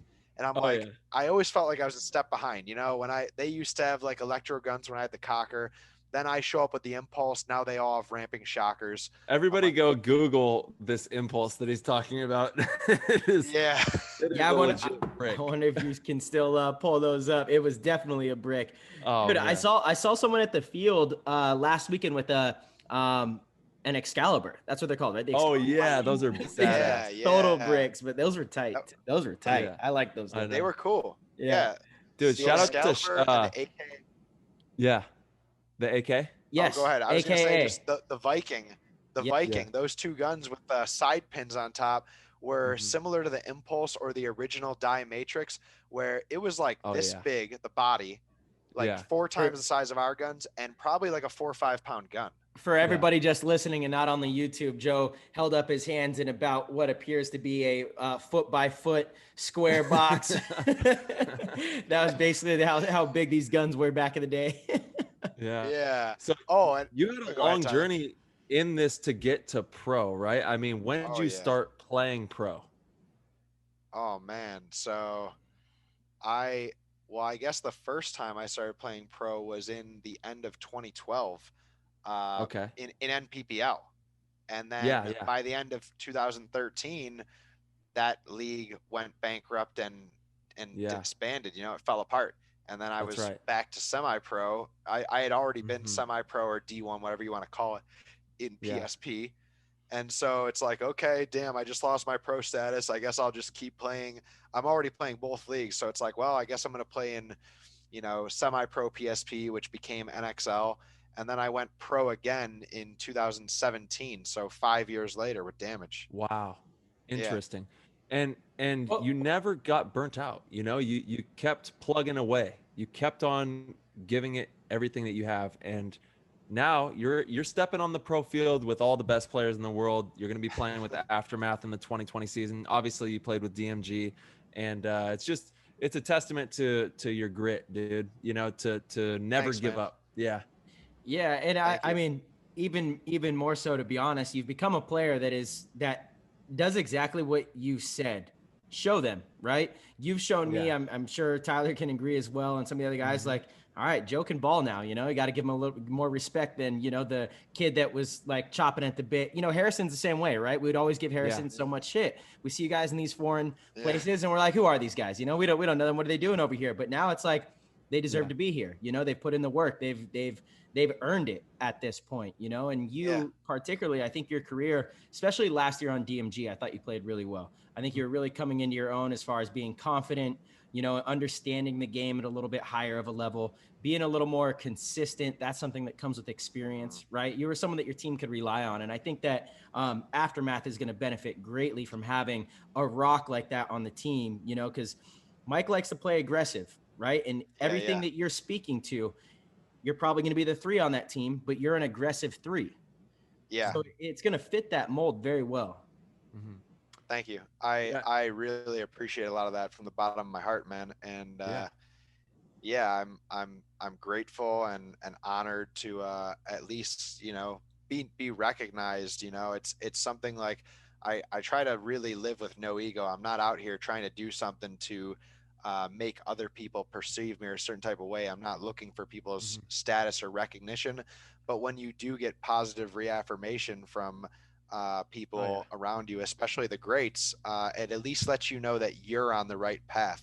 And, you know, at the very least, it's like I look back to times now where I've played with a lot of the greats, you know, on different teams or even just one-off events. You know, me and you, Marcelo, played together, and it's like when you're a rookie and you come onto teams, a lot of times you want them to understand by the end of the match with you, like, oh man, I was able to rely on that guy. Like, it wasn't like, oh man, this guy's in, we're probably going to lose. Like, this is a weird line, you know? And, and we've only ever played once together on the same team, and it was representing for Team USA.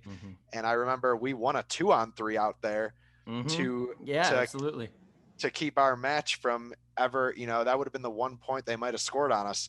And I saw you, and we were both still in the pocket, and it was like, it was seamless. It was no biggie. Like, okay, this guy has great gun skills and high IQ. I'm not about to let him down over here in my spot. And we fought it out and ended the game 4-0 right there. I remember that. Shout out to Thailand, dude. Hell yeah. See, Marcelo, you were ready for World Cup 2-on-3. You've been winning them already, huh? There you go. You know, those low body situations, man, somehow find myself in them. It's gonna hide under my bunker the whole game. For the That's it. Hey, dude, you're the best in the world at hiding, bro. I tell you what, you could hide all day. As long as you're out there, I know we got a chance. So but I want to pick your brain on this.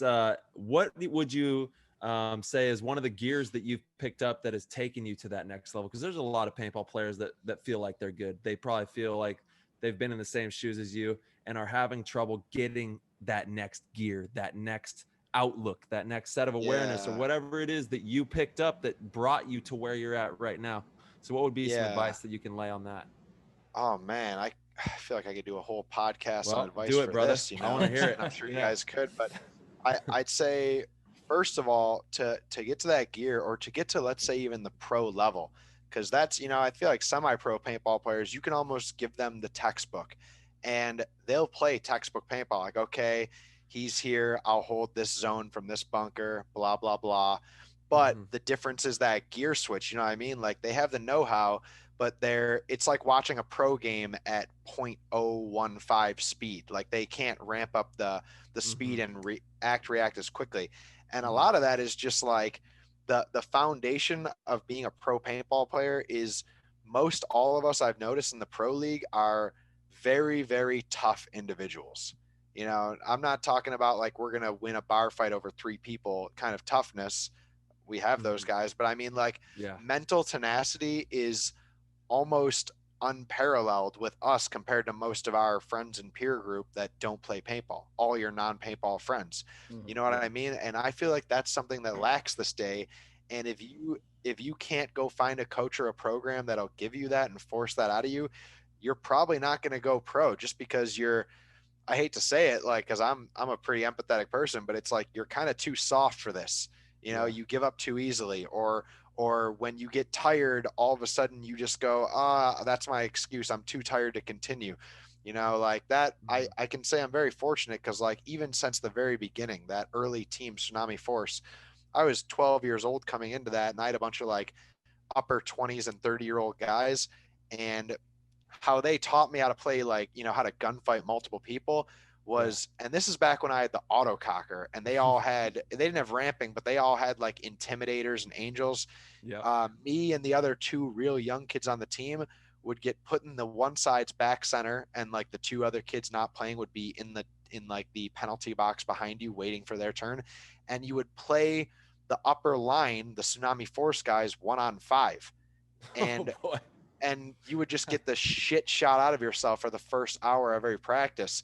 And not only are you playing them 1-on-5 where, you know, they're much better than you and there's more of them, but this was back in the no holding back paintball, when paintball was uncapped. Like when I started playing, it wasn't even 15 yet. Some of those guys with Timmies were shooting 25 balls a second at me. Yeah. And as you stood out of your bunker, like when you got hit and raised up, if all 5 of them were shooting for even one more second, you know, and there was no overshooting back then, but even if they weren't trying to overshoot you, if they were just all on their trigger for a second. What do you mean there was no overshooting back then? You got overshot every time. Oh, I mean, what I mean is there was no penalty. Oh, okay. Yeah, gotcha. There's not anymore either. Every time I left my there's not anymore either. That's true. Major shout out to Jason Trozen, the crew, for at least in the pros. In divisionals, you could still get overshooting penalties. So all you divisional players, don't think that you won't get them. You guys still will. But in the pro division, we're allowed to bang, baby. Yeah, they unnerfed the game finally. Yeah.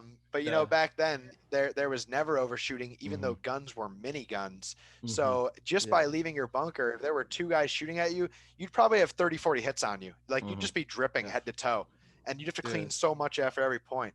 So I'm getting raised. Welcome to like Bob Long's house.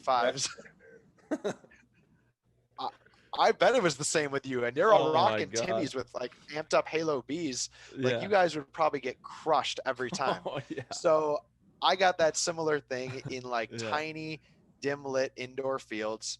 You know, I remember that first day they showed up with their new ramping shockers. I was reffing that day, and I'm standing there reffing with like my little orange ref shield, and all of a sudden I'm reffing the game. I'm just reffing rec ballers. All of a sudden I'm getting torn to pieces, and I like fall over behind my shield. I'm like, what is going on?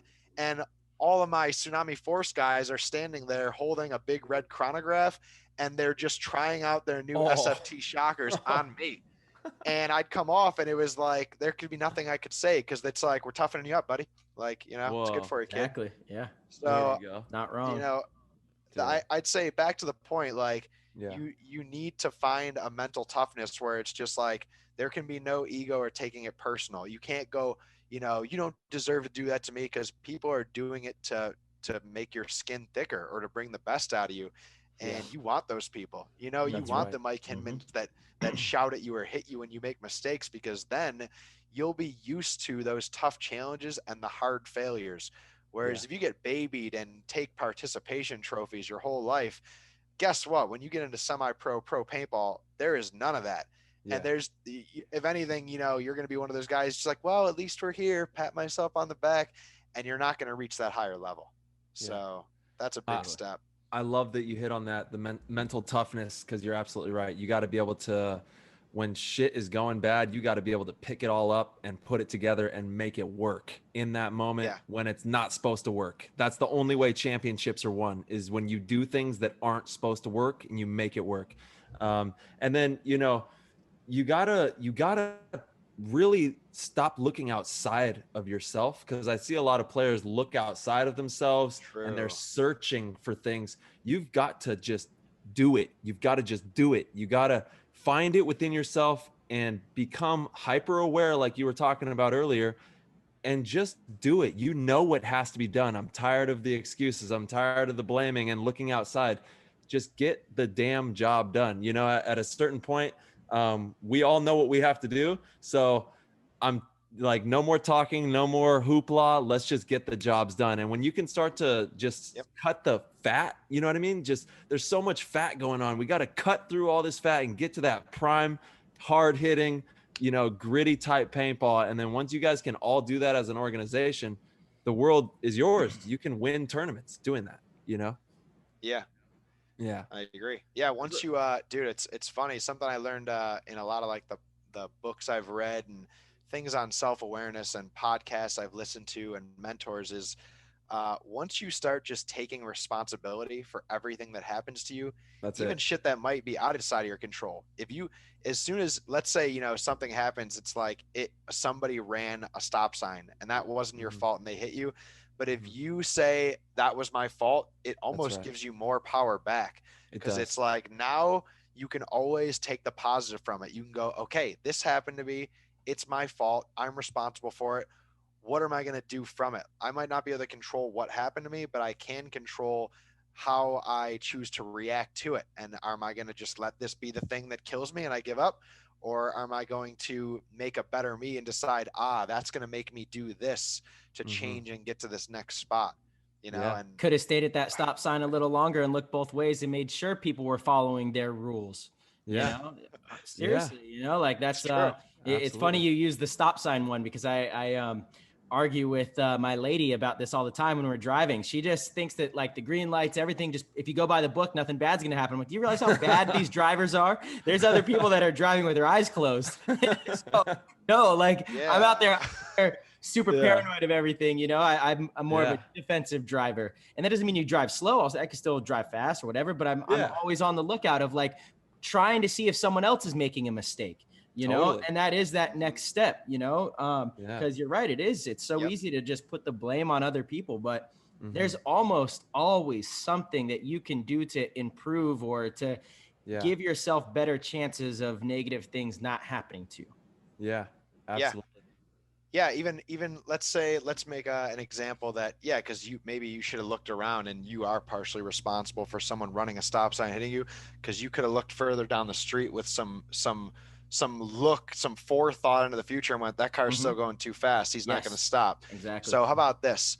I used to always, especially as like a young, hot-headed teenager, like 16 to probably about 21, 22, before I like started defeating the negative side of me, I would blame a lot of the reasons on my cuts, like being cut from a team or not getting picked up at a tryouts that, honest to God, even other friends who are there could tell you I'm kind of beating the living heck out of everybody else there, and I don't get picked up. And I would go, oh, it's politics. And I would just blame it off on that, and it would let me off the hook for not figuring out what the real issue was. And you know what? The real issue wasn't politics. The real issue was skill wasn't the only thing. Maybe my attitude was holding me back in that coach's eye, because he goes, oh, that kid's really good over there, but every time he gets shot, he motherfucks that guy. Or every time that guy cheats him, he runs over and threatens him. And it's like, I can't have that as a teammate, Or ones where maybe I might have had this Avalanche tryout. I had more self-control. It was like 2011 or 12. And I had a good attitude there. I wasn't in great shape or anything yet, but I played stellar. Like, I got shot once all day in a 1-on-4, and a guy had to come and trade out with me. And my line of 7 was beating the heck out of the other line of 7 out of the 14 guys that was trying out for pro. And the other whole line of 7 got taken to Avalanche that year. It was all the guys from Arsenal kids. Oh, wow. And Hurricanes, Keith DeVitt and like Pinky and some of those guys. Yep. And you know what? It's funny because it's like those guys all live right there, and they might have had a bad tryout day, but you know what you can expect out of them, and they live in your area. So me and a few kids having the day of our life, like we show up and play well under the pressure, but this is over in New England. I live in Buffalo, New York. Either way, those coaches are going to scratch their heads and go, okay, yeah, they have potential, but like, what happens if their car breaks down? That means they're not going to make it to practice, even though they said they would drive out here every weekend. Or I can go with these sure things over here. And now that I've coached teams, I know that it's like, who are you going to pick up? The guy who's a little bit better, but he lives across the country, or the guy who's not quite there yet, but he lives around the block from you. You can pick him up if his car breaks down, and you know that in time you can get him there, Valuable. Yep. These are huge points for everybody listening as to kind of the thought processing of how coaches, navigate picking up players or creating an organization. And sometimes, you can be, like you said, the best player imaginable, but if the circumstances aren't right, then it could be that deciding factor that, that moves them in the other direction, Yeah. I mean, it's more than just for the coaching aspect. It's for, let's say you're a player and you want to be a professional paintball player. So I lived in an area in New York where after the Philly Americans disbanded at the end of '08, there were no pro teams near me. So I was doing those drives to like Chicago for Aftershock or New England for Avalanche. And I'm going to these tryouts and I'm performing well and trying to be like a good character for them to see. But all they see is there's a guy coming who they don't know his money situation, and he's not a proven pro with a record that's coming over. So it's like, we're going to look for an amateur. We're not going to look for an amateur across the country because we're not going to pay for his flights, you know? So in that way, I realized it's like, okay, I could blame this on the politics, or I can go, oh, they just don't know what they're missing out by not grabbing me. Or I can realize the really obvious thing, environment. Like, dude, if you want to be a professional ice skater and you live in Africa, guess what? You have to move. Like, no matter how much you can say you want it, I want to be a pro ice skater. If you live in a desert, you're not going to be a pro ice skater. So very, very ice quickly skating after indoors? Can't they do that in Africa? You know, yeah, you probably could. I think bad analogy, but I get what you're saying. Horrible. Yeah. I mean, you probably can't play pro paintball in Antarctica. We'll say that. Yeah, right? yeah, okay. Unless there's an indoor field there. Yeah. How many people do you know that live in Antarctica? No one. I know this one penguin. We were chill.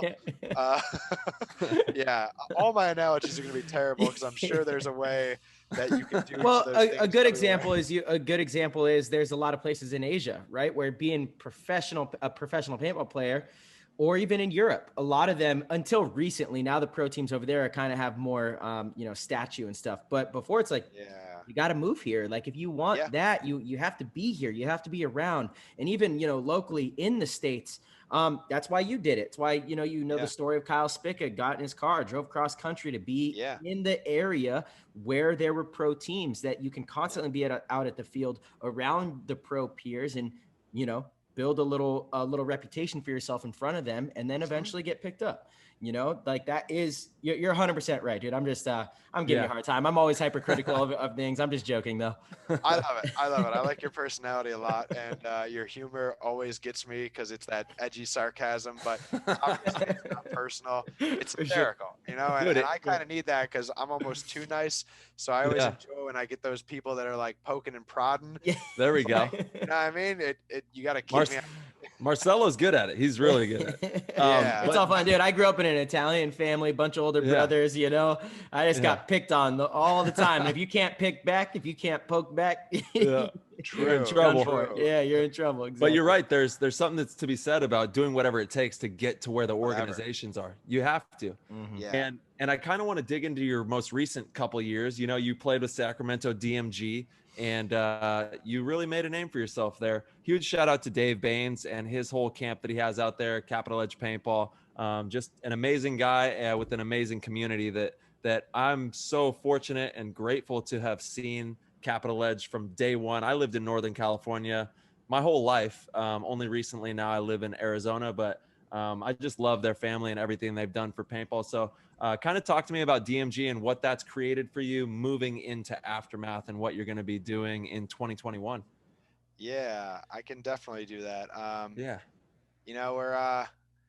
We can always jump back and forth, but we'll get into this. So I guess coming into DMG, it's like I got to organize my thoughts on this because how did you get into the DMG camp?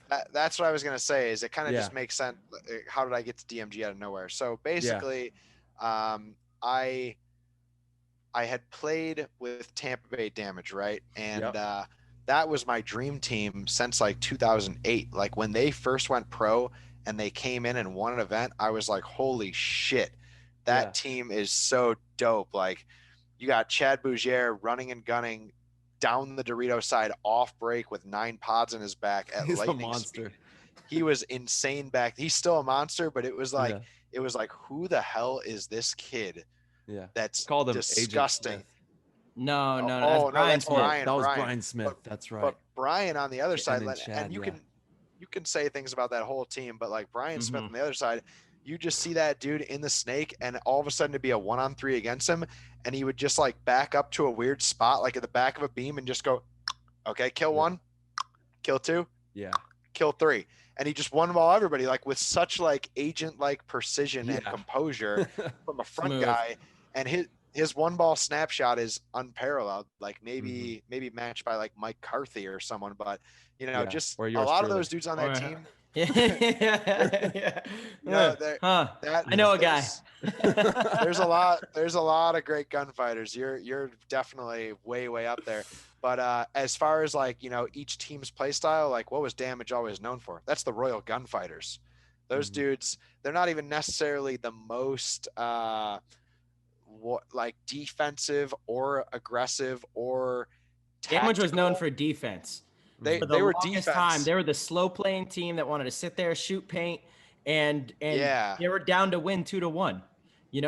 Fields allowed for it back then, though. Fields allowed for it, and you're right, though. It's because they had such good gun skills. Like they were such good, they could get away with that stuff because they would shoot you on the move. They would win those gunfights, and it was like, dude, it was a nightmare playing Damage on some fields, right? Where you could really lock it down. It was like, oh, okay, this is gonna be. You have to be so patient and be okay with going the distance in the point. Otherwise, you're going to lose. Yeah, your level of discipline to go, okay, I need to wait till he's down to that last hopper and just can't hold me anymore. Because and that's what I meant is they're definitely a way more defense team. But like when AC Dallas came into pro and started getting good at what they were doing, their defense was like very tactical. Like, okay, they're going to let you to this 50 spot because they know they're going to shoot a bounce shot into you and kill you. Yeah. And they just had this like certain level of like, their strategy was great. Whereas Damage, like the pocket sometimes sucks, but they'll just sit in it because they can out gunfight the bulk of the people trying to snap with them. And you're like, man, I just cannot put this guy in, or I cannot like, I can't come out and shoot this guy without getting shot. Like the Edwards brothers, both phenomenal. Jacob is a snap battle master, and Jason is gun dominant over top of his bunker on 3 different people at all times. And then everybody else in that team has, high level gun skills. Brian's a one ball guy, Mike Carthy at the time. So anyways, I wanted to be on this team for a while. I watched them just be a dominant force. I had pitted for them, and I had tried out for them in 2012. And that's a long story we can go back to at the end of this, cause it's a fun one. But eventually 2015, I've already been hanging out with the DMG guys, cause we've been playing each other in semi-pro for years, and there's plenty of guys who were in that semi-pro when it was like a real meat grinder with like DMG, Distortion, NYX, Collision, Bloodhounds, TJ. There were so many. Yeah, before that, there would have been like Vicious, Damage, RNT All-Stars. There were just so many teams where it's like, man, I think there's 12 teams here that could win this every single time of like the 25. It was beast mode. And so I was always on these different semi-pro teams, season to season, sometimes event to event. And my teams were always known for, if they got knocked out or if they had wealthy guys in the team, they could change flights, they would just leave early. And I was always there till like Monday or Tuesday so I could see the area. And it seemed like every event I'd be walking around Sunday and I'd run into like Hallberg or Brusselback or one of those guys. And I'd be like, what are you guys doing tonight? And they'd be like, we're going to the player party. And I'm like, well, my guys already left and they checked out of the hotel. So you mind if I come with you guys and crash? So I started. Shout out to the player parties one time. The players parties. Rowdy. Yeah. So, after every event, I end up hanging out with them. And then sometimes they'd invite me. They'd be like, yo, off weekend, you want to come out to see San Francisco? You could chill at our places. And we're about to go to, do a hiking trip, or we're going to go to Burning Man. You want to go? Sure. Let's go. Yeah. So I got tight with all these guys through like cool experiences. And when I wasn't practicing my own team, I started going to Cali more and more. And so in 2015, I moved there in the winter, drove my car across. At this point, it was like the 4th time I'd driven across the middle of the country alone.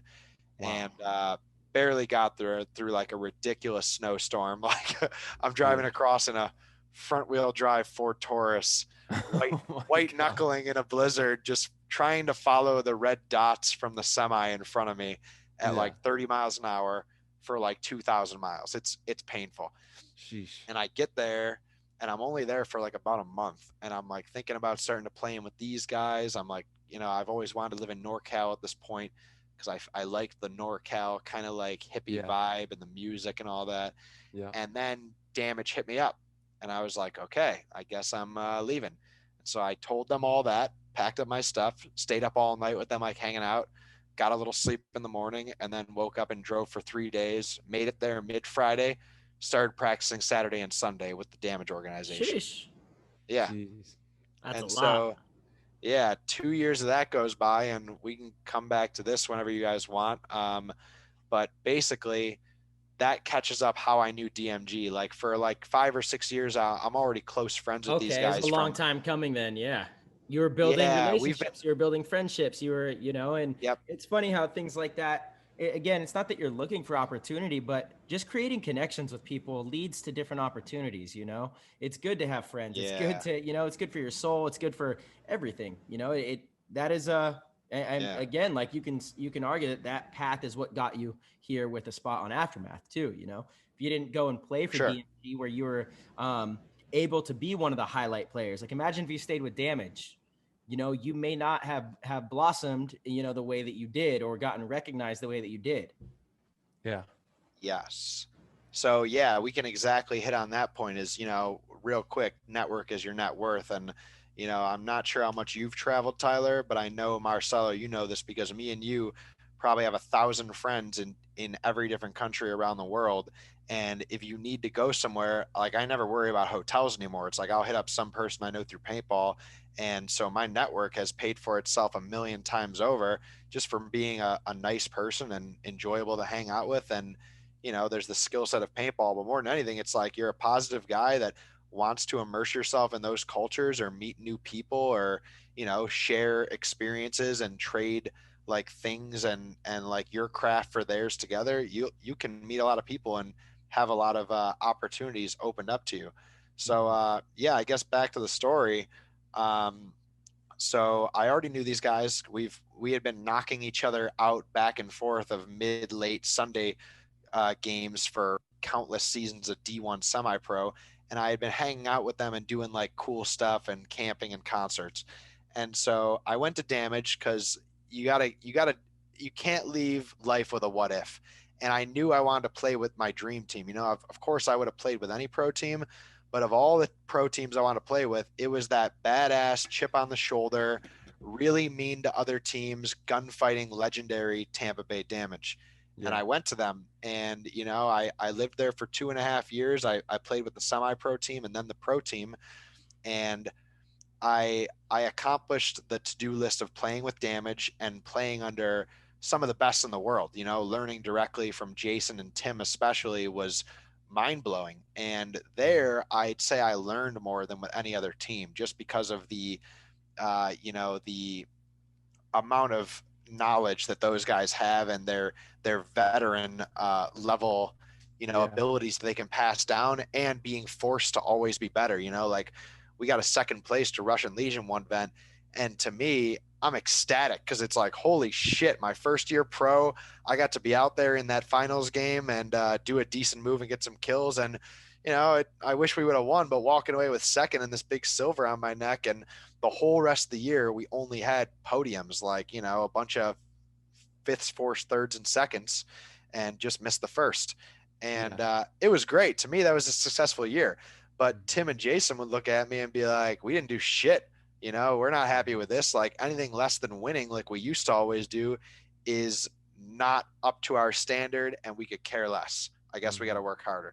So it taught me a lot about that. It forced me to really, really work hard to get any amount of play time. Like, to play a Dorito front spot when you have Jacob Edwards on your team, you have to be playing way, way better than him on that layout to even get some points. And even still, coach is probably going to still run with him because he's his trusted go-to guy who he's won World Cups with before, so you're kind of riding in his shadow. And so it made me work really hard and improve a lot as an individual and learn a lot from my mental game. But in that same token, what I realized was, and it was like I had this introspective meditative day one day when I was just like camping alone for a weekend, like real camping, just way out there in the Everglades in Florida. No electricity, no fire, just kind of like on a fast. And I was like, man, I'm learning a lot here with Damage, but like World Cup, I only played like 1 point with them, even though I had played like 17 points in that Cleveland that we got second. So all of a sudden I'm back down to like not really playing, and I'm like, man, I'm gonna get better here just by being around these guys, but I'm not really gonna get the on-field tournament experience against the other pro teams. Like, we'll practice Houston Heat and Russians and all that, and I'll earn their respect that way. But like, I had felt like I almost skipped a step, like by jumping from semi-pro right up onto one of these top 4 teams, like a Heat or an Impact or a Dynasty or something like that.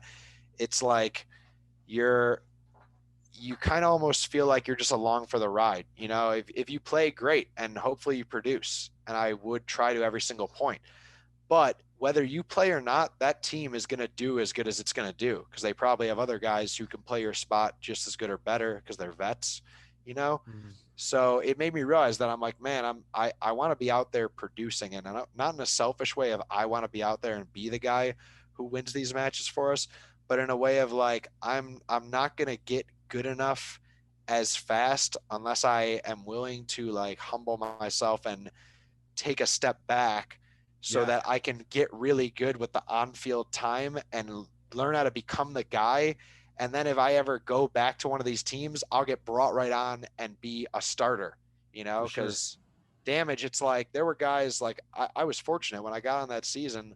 I only played a few points the first event. I played like 7 the second. I played like 17 the third, and then it progressed back down. But there were guys on that team, like Kyle Berry, who's a good friend of mine, Mikey Waring, and one or two other young rookies that they didn't play a point their first whole season with damage. And in 3 or 4 seasons, a lot of the reasons some of those guys got cut or left to other pro teams was 4 seasons later, they still weren't really getting playtime. So I kind of saw the writing on the wall, and I was like, no matter how good I get, I mean, if I was, whatever coach, and I know that Jason knows how to play with Jacob better than anybody, I'm probably still going to play him. Unless the other dude is shooting all 5 guys every game, I'm going to go with the guys I trust. So I Yeah. was like, I was thinking You about got to that a earn it. lot. You got to Yeah, earn it. You don't gotta want to earn it. just get onto a high class, world class team and just sit Yep, on the bench and maybe get your 1-2 points here and there. yep, That's great. And there's a lot of players that have done that. But for me, I like your outlook on it. I like your outlook Straight on up. it because you are going to learn so much more, and it's going to mean more when you have to really fight and you suck and you get your ass kicked and then you don't do well and you're not just sitting on the bench of a world-class team, like yes, there's a different zest that it gives you and a different pedigree that you're going to earn by taking that avenue. You're going to yep. learn way more. Yeah, you might not have the cool jersey and be on the cool team and you're getting your ass kicked, but you're going to learn a ton. You know what I Yeah, mean? and Way that's more all. than you would. Yeah. That's all just pampering your ego anyways. I mean, Yeah. like, I thought about that too. I was like, man, what if we had one World Cup, but I didn't play a point? Like, Yeah. yeah, I'm going to be happy up there because it's like, whoa, I'm part of a World Cup championship team. But did I really do anything? Like they say that, when you're in the pits, you're part of the team. And Uh-huh. I agree with that. But if I wasn't out there producing for the team and we won, it's kind of like, well, if I had not shown up that event, we would have won Mhm. anyways. You know what I mean? Because I wasn't doing anything on the field. And Yeah. it's like, that's just not really what I want my story to be. Like, I've seen a guy or two be okay with that, where they go to one of those top 4 teams, they never play, maybe they still never play, and they're Mhm. okay with it because they're always on the podium. But for me, I was like, you know what? If I have to go back down to a year or two of not making Sunday, but Yeah. learning how to be that guy and forcing myself to do it, be a guy that coaches have to play them every point, I'd rather do that. And so Mhm. in that same time period, I don't really play much at Cup. I play 1 point for damage, and we get knocked out first or second round that year, 2017. And those guys they're a different place of life than me anyways. They have wives and kids. So they're all like, all right, it's family time. Everybody, we had our meeting. You're free to disperse. And I was like, cool, I'm going to go over to semi-pro. I think DMG is playing semifinals right now. And I'm good friends with them. So I walk over and DMG just beats the crap out of some team in semifinals. And I think it was the other team that maybe could have took the pro spot. So Oh. at that point, they're going to go play, NYX in the finals. But the other team that would have taken the pro spot was like, it was someone else. And so just right then and there, as soon as they won that match, I walk over, it's like 5-1. I was like, whoa, DMG just became a pro team, like all my good friends that are my age, you know? And that thought dawned on me. I almost began to see that path in the future. Yeah. And then I walk over with them and, you know, help them out. And then they win the finals. So now they've won World Cup and their pro spot. They won 4 out of 5 events that year. And then I go out with them because all the damage guys are local and these guys all want to go party in Old Town. So we're partying and, you know, like we're having a great time. We're talking and they're all, you know, they've known me for a while. They kind of needed my role because like one of their back guys on the team was this dude who was a good player. This dude speaks, but he was a little thicker. You know what I mean? He wasn't as mobile. Mm-hmm. And they were like, so. Did you say Speaks? Speaks. Mark? Mark Spiegelman. Dude, that's my boy. Yeah, Yeah. shout out to Mark. I knew him from like when I first started playing. We had a team called Die Kids. We kind of grew up in the same area. Yeah, man, Speaks, dude. That's cool. cool. Yeah, Mark's dope. Time. Yeah, he's a great guy, super great guy. But you know, absolutely. I think, and anybody can get in a little bit better shape. But his bigger thing was he was becoming an RN, so he just didn't really have the time. Like he was already their least dedicated guy in semi-pro. Totally. If you're going into pro, you can't only play 1 out of 2 layout weekends. No. So they were already like kind of like hoping for another guy. So if nothing else, he's their second string back guy. And so they're all kind of like, you know, they're joking with me about it while we're at the players' party having drinks. They're like, so you ready to come play pro paintball, but with your friends? And I was like, man, it'd be sweet. But like, I'm on my dream team and I live in Florida. Like, this is kind of tough to think about right now, but the thoughts are going through my head. You know, it's like, man, that would be cool to play with all my friends, same age group, no kids, same place of life, and still play pro ball. And so like the off season went by and it was around Christmas and you know I had kind of went through some shit with a girlfriend that I was living with in Florida at the time. Like I not gonna lie, I was living some kind of weird fantasy life. When I was on damage, I lived in a house on Clearwater Beach, like on the beach side. Yeah.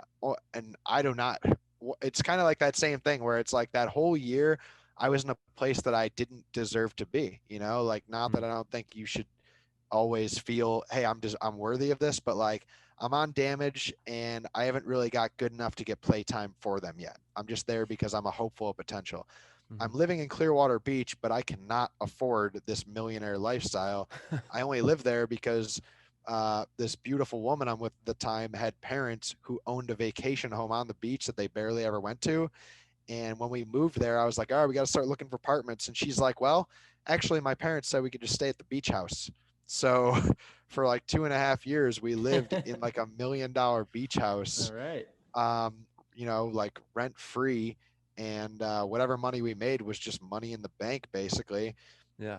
But yeah, you know, it's just like. What did you do with that money? If you don't mind me asking, were you smart with it? Not having any bills, it's a huge opportunity to save money and build a little bit of equity in something. I never had bills. Like I don't just buy new sneakers, new internet. You know, I keep my car insurance low. Maybe that's why the show didn't work in the beginning. That's probably true. You didn't pay your internet bill. All right, the truth is out now. It's definitely my fault, hands down. But what I mean is like I'm a minimalist. I try to keep my bills and living expenses down.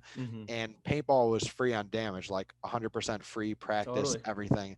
So I mean, the money that I was making, like drywalling and doing things like that with my friend, was only spent on girlfriend things. You know, when you have a girl, that's expensive too. So it's like dinners and stuff like that. And then I'm spending it on like, you know, that was my second year where I'm starting to travel a ton and play in like Asia and Mexico. So most those trips are covered too, or paid for. But I'm one of those guys who after the tournament, I'll stay there and backpack for like 2 or 3 weeks. And that's where I spend my money. Like I'm going to spend it on, you know, the flights or boat trips to the next city or country. And yeah, I mean, I was minimalist. I wasn't making a lot, but my money went far and I did a lot of stuff there. Totally. But everything in my life was, but everything in my life was kind of telling me like, this isn't this time. Like you should probably be like 60 as a business owner or retired to live on this kind of beach. You know, all your neighbors around you are 65 plus and either old retired people or millionaires that own hotels on Clearwater Beach. So they're all scoffing at me and my girl because it's like we're the only mid-20s people in that entire upper class neighborhood. And it's just, there's all those, that the vibe was weird where it's like I'm living this like fantasy lifestyle on like the nicest vacation beach in the world, but I can't make any friends because everybody here is ancient, and all the cool people I meet are like, oh, sorry, we're just here for the weekend on vacation, you know? So couldn't really make a friends group outside of paintball, and all the damage guys have like families and they kind of live scattered about the area. So it was just me and her without really many other people to see other than like Spence here and there, or, Yeah. you know, stuff like that. So you were like, so you said So all these, sayonara. You said peace out to her. I'm moving to California. I'm gonna join. well, DMG. she, I'll keep it honest and transparent every time. She said sayonara to me. You know, by Okay. the end of that last season, she was looking at me like, you know, I get it. This is your vision, but this is all you're ever going to want to be. You just want to play pro paintball and travel the world. And it was like no fault to either of us. But, you know, like, even if you like each other, or you're attracted to each other, some people are just not compatible. And I had told her off the back when we first met that I was like, listen, because I wasn't pro yet. I was like, when I go pro, I'm going to travel the world and take every opportunity that offers me. And she was like, it's okay, I can deal with that. And after about, you know, every girl's been fine with me for about a year or two. Yeah. But after the second year, when they realized like, whoa, this guy is gone every weekend. And in the summer, there's sometimes this guy's only here at the house for like 3-4 days a month. For the whole summer. Each month I'll be back, do laundry, and then leave for the next journey. And they're like, listen, I just need, you haven't cheated on me or whatever, but like, I need someone who's going to be around more than 50% of the year. And that's just what it is. Yeah. You know? I mean, look, a relationship requires time and effort. Otherwise it's not going to work, period. You know, and if you're fortunate, you find a lady that supports you during some of your travels. And, you know, a way to mitigate that for the youngsters coming up in the game is every now and then you bring them on a trip. You know, they love that. You know, you bring them on a little trip and have them enjoy some of the perks that we do get to enjoy. But that is one of the toughest things, I think, for any professional paintball player is managing a relationship. The girl needs to be incredibly understanding. I've seen too many times where the situation isn't so, and it's hard. It's draining. I've been very lucky, you know, in my relationships. And actually, I haven't been in many during, you know, my professional paintball career because smart. It is so time demanding, you know, to be in a relationship and play paintball, and you can't really do both if they're not understanding of each other. So you have to have those conversations from the beginning, and you also have to be real with what you want and what your expectations are. If you want a relationship that's going to thrive and do well, you need to respect that takes time and effort. And if you want to pursue a professional paintball career and be the best, you got to understand how much time and effort that takes too. So, you know, you got to weigh out your options and see what you need or want to do more. And, you know, they're tough conversations to have. But in any case, enough about, you know, breakups and stuff like that. Obviously, it brought you into a good spot. So through all this, you decided to move west and play with DMG. Yeah, I needed a new start. I was, you know, we broke up, so obviously I'm not going to stay living in her parents' vacation home. That's not going to go well. And her mom actually kind of hated me because I'm just the paintball kid, and she wants her pretty daughter to marry a lawyer or something like that, which she should. You know what I mean? She wants that big 2-story house picket type lifestyle. I want to live in a van somewhere in Thailand. We're just different people. Let's move on. So I go, okay, it's time for a fresh start. So I go home for the holidays for like, you know, the 1 month of like Christmas and New Year's. And I'm back there. I'm spending holidays with my family, and the DMG guys are reaching out to me again. And they're like, well, why don't you just come here for a while and get your head straight? And I was like, all right, yeah, I could do that. And so I drive across the country again, and I get there, and like, you know, I kind of am always one of those person who's just willing to take a jump of faith. Like, there's nothing guaranteed for me. They're not telling me you have a job lined up. We have an apartment for you. But they say, hey, DMG is a professional organization that doesn't offer anyone any sort of salary, right? You're going there because you want to be there. You want to be nothing. there. Yeah. You want to be opportunity there. Of what might come from that. Yes, exactly. You know that you want to play with a group of guys that are blue collar workers, and they went through the ranks and played together. And you also know they're all good guys. So if they want you around, they'll make it work. So, you know, I was like told right off the back, like Brusselback and Josh Hallberg used to live together at the time. That first year back in 2018, and they were like, hey, if you come here, you got a place on our couch till you figure it out. You can couch surf here as long as you want, bro. You know, just be a good roommate, be productive, help us with things. We'll give you guys, we'll give you work. I actually moved with a friend, one of my longtime college friends, who just kind of same thing. He wanted a fresh start. He's actually one of the pro refs in NXL, Brandon Nickerson.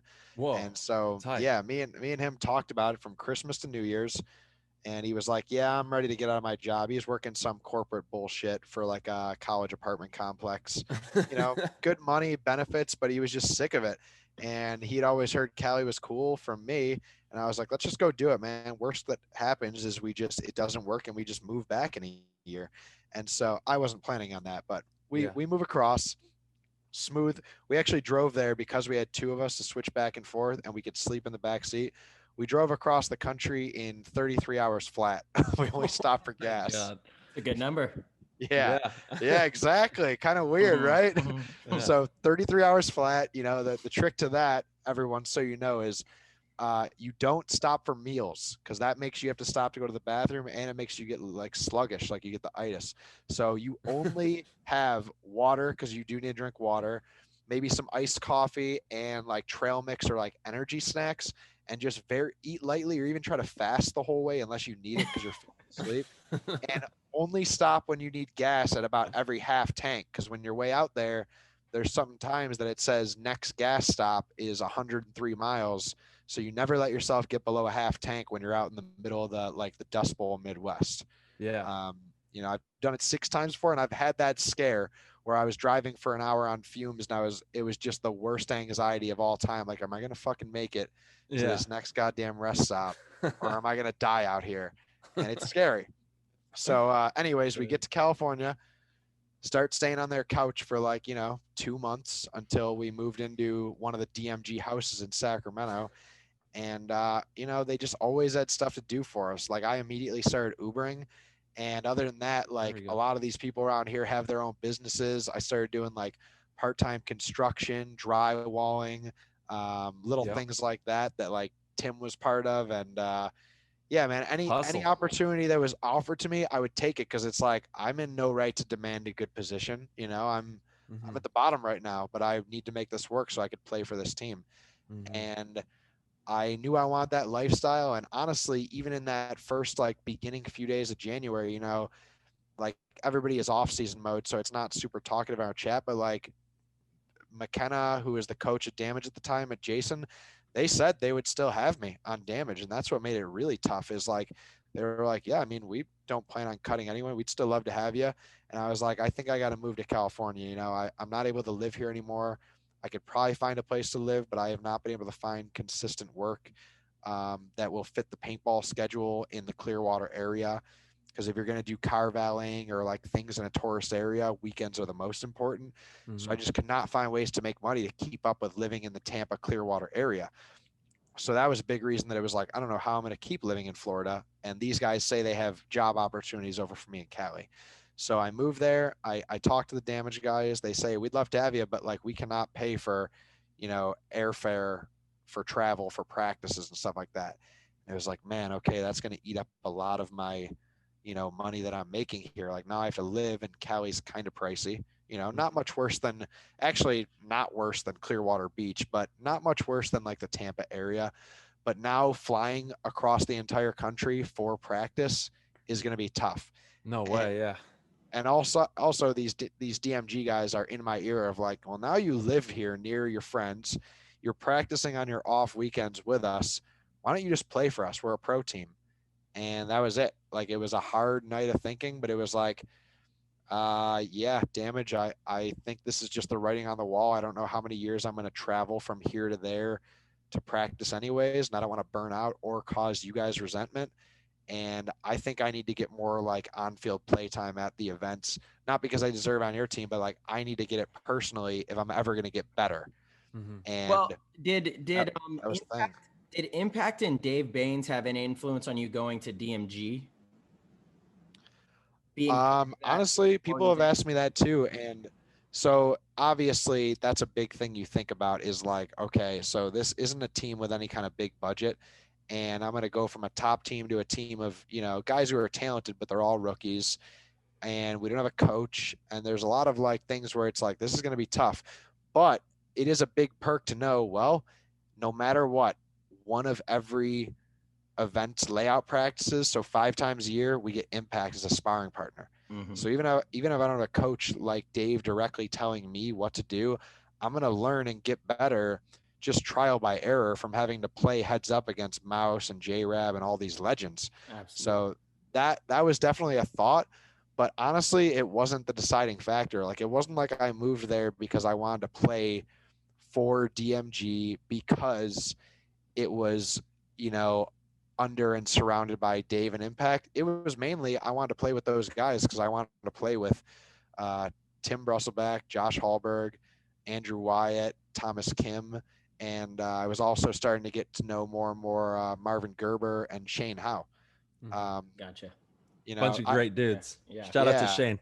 I played with Shane on Oakland when I was young, when I was just a kid. Me and Shane Howe. Shane the Chain, baby. Let's go. He told me your stories. Yeah, the vampire, man.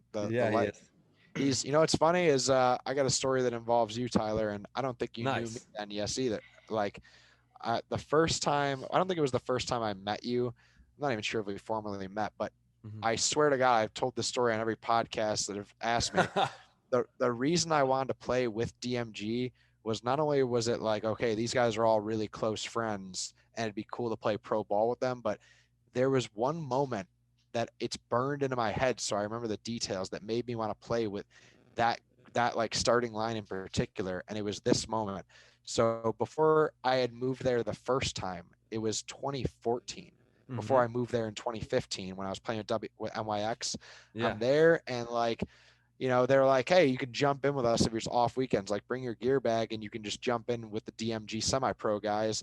And we have this mixed like power line that comes out, which is Dave Baines, Tyler Harmon, Greg Sewers, and then like Shane will jump in with you guys because it's the vets.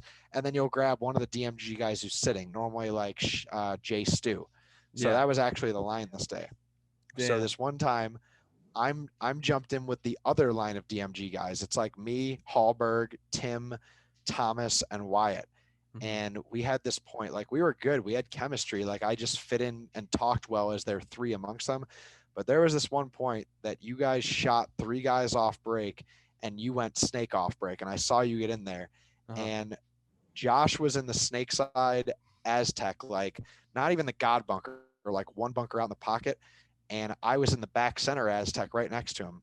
And I kid you not, dude, in a 2-on-5, me and Josh shot all 5 of you. Like you happened to crawl through the gap in the snake. And I think you just didn't think I saw you get in there. So you slid in snake off break and then you tried to jump the gap. And I had paint in the gap to make sure you at least didn't take another. And I clipped you and you left. And then I brought the lane in and Shane filled out to the corner and died. And then we fought off a 2-on-3 against Dave, Greg Sewers coming through the middle at us, and Jay Stu coming down the D side. And it was like me and Josh, he has great gun skills too. I remember that game. I was like, dude, you guys are my hero. When you guys shot me, I was so inspired. I'll say we lucked out because we got I shot you crawling through a gap. Like, if you had just stopped, we would have been dead for sure. But, I know. I fucked that one up. I remember. At the end of that day, I was like, yo, damn it, Tyler. I know. And this is before I even move out there. Like, this is months before I moved out there the first time. But in my head, I was like, man, I really want to play with this dude right here. Like, all these guys are good. But I'm sorry. Dude next to me, Hallberg, is dude, me and him, the way we talk on the field together is like, it's like a seamless communication. Like we were both so composed in that moment. It wasn't like I was watching him freak out or over battle. It was like, hey, you got that? Yep, I'm on this. Hey, can you switch for a minute? Yep. Okay, stay on that for a second. All right, I got it back. Okay, cool, I'm this way. And all of a sudden, all 5 of you are dead. And it was just me and him after the breakout. And I was like, yo, I don't know when it's going to happen because I'm, but eventually I'm going to play with fucking Josh Hallberg. Like this kid is Bruce Lee out here. And, swear to God, that's a big reason that I ended up playing for DMG. So I'm glad I could provide that for you. Yeah. Hey, glad that I could help you with that. So real quick, I mean, Joe, we do have to wrap up here pretty soon. We're coming up on the 3-hour mark. Oh, wow. Yeah, I know we've been just chatting, and I want to dig into the aftermath thing. That's kind of the meat and bones of what I really wanted to get into. And Josh, actually, it's a perfect segue because Josh, that's the person that you're going to aftermath with. Am I right? Yes, correct. Okay, awesome. Yes. Yeah, so how did this come up? How did this move to Aftermath come up? I want to understand. I want to know why you want to play for that organization and why you felt it was time to leave DMG. Yeah, sounds good. Yeah, this is a perfect segue. Apologies for the rant. It's all good, dude. It's great stuff. But yeah, this is perfect. Like everything. And else I'm really glad you told the story of shooting Tyler and winning a 2-on-5. That's like the highlight of the whole show. That's classic. Classic. You were wearing the Tyler the Tiger jersey, and I can see every single moment of that point. It's ridiculous. Dude, but I think we've hit all the like big I said, points. when I screamed out how inspired I was, I meant it out there. Like I was so inspired. Yeah. There we go. So it all fits perfectly, and we can skip right to Aftermath because it kind of, a lot of people have, even Maddie asked, they're like, your moves a lot of times seem very bold and they don't kind of make sense to the average player's moves. Like you went from damage to DMG. That was a big jump down. That was a 3rd overall down to the team coming into pro. Now, he tells me, he's like, you're going from DMG, who was like 12th overall or something like that. But we've been to Sunday a few times in the past few years, to Aftermath, who was like 19th overall last year. Granted, it's a different roster, different coach, but it just looking at statistics from like someone not in the know, it's like, why does this kid keep jumping down in teams, even though this one's more of a lateral move? But here's exactly why. On damage, I get to go and play with a bunch of veterans and learn a ton. Okay. Then I go to DMG, play with a bunch of friends. Some of those friends leave year by year. They go to Impact and Ironman and, all these different teams. And it forces me to become the guy. Like eventually the only core guys left on that team are me and Josh, and I'm a newer core guy, and then Marvin Gerber and Shane Howe. And now currently all the other guys around me, they're all great guys. They're all good friends, and they all are players with good potential, but they're all guys that came up through the camp as semi-pros and whatever. And they weren't guys that I even knew before I moved to California. So in those couple years, you guys have probably noticed the past 2 seasons, I've played every single point for DMG, other than those points when it's like there's 17 seconds left on the clock. You get all the new younger guys in there and they get to run down the field and try something crazy, but I've become like their anchor, normally like a 3 or a D-side 2 who's like alive, doing jobs, and then trying to close. Go ahead. Joe, why did you want to go to Aftermath? Is the question. So the organization Aftermath, right? Like it's a legendary team. We got to get to that. They like, sorry, I need to know. I'm asking you a personal question. I'm kind of testing you because I want to know if you're worthy of putting that jersey on. That logo is sitting behind Tyler right now. You're about to get it all. Yeah, okay. I get it. All right. So because there's several reasons. So reason number 1, why I want to go to Aftermath is, DMG gave me all the play time in the world and the chance to be the guy, but there's no coach. So in that whole time, I'm getting better because individually I have to play good against Impact at practice, and I have to kind of like try to like win points we can't win at events against top teams.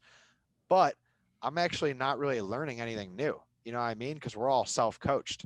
So I have not gotten new direction from like one of those like, those top bunch of coaches, the Hinmans, the Baines, the Rusty Glazes in 3 whole seasons.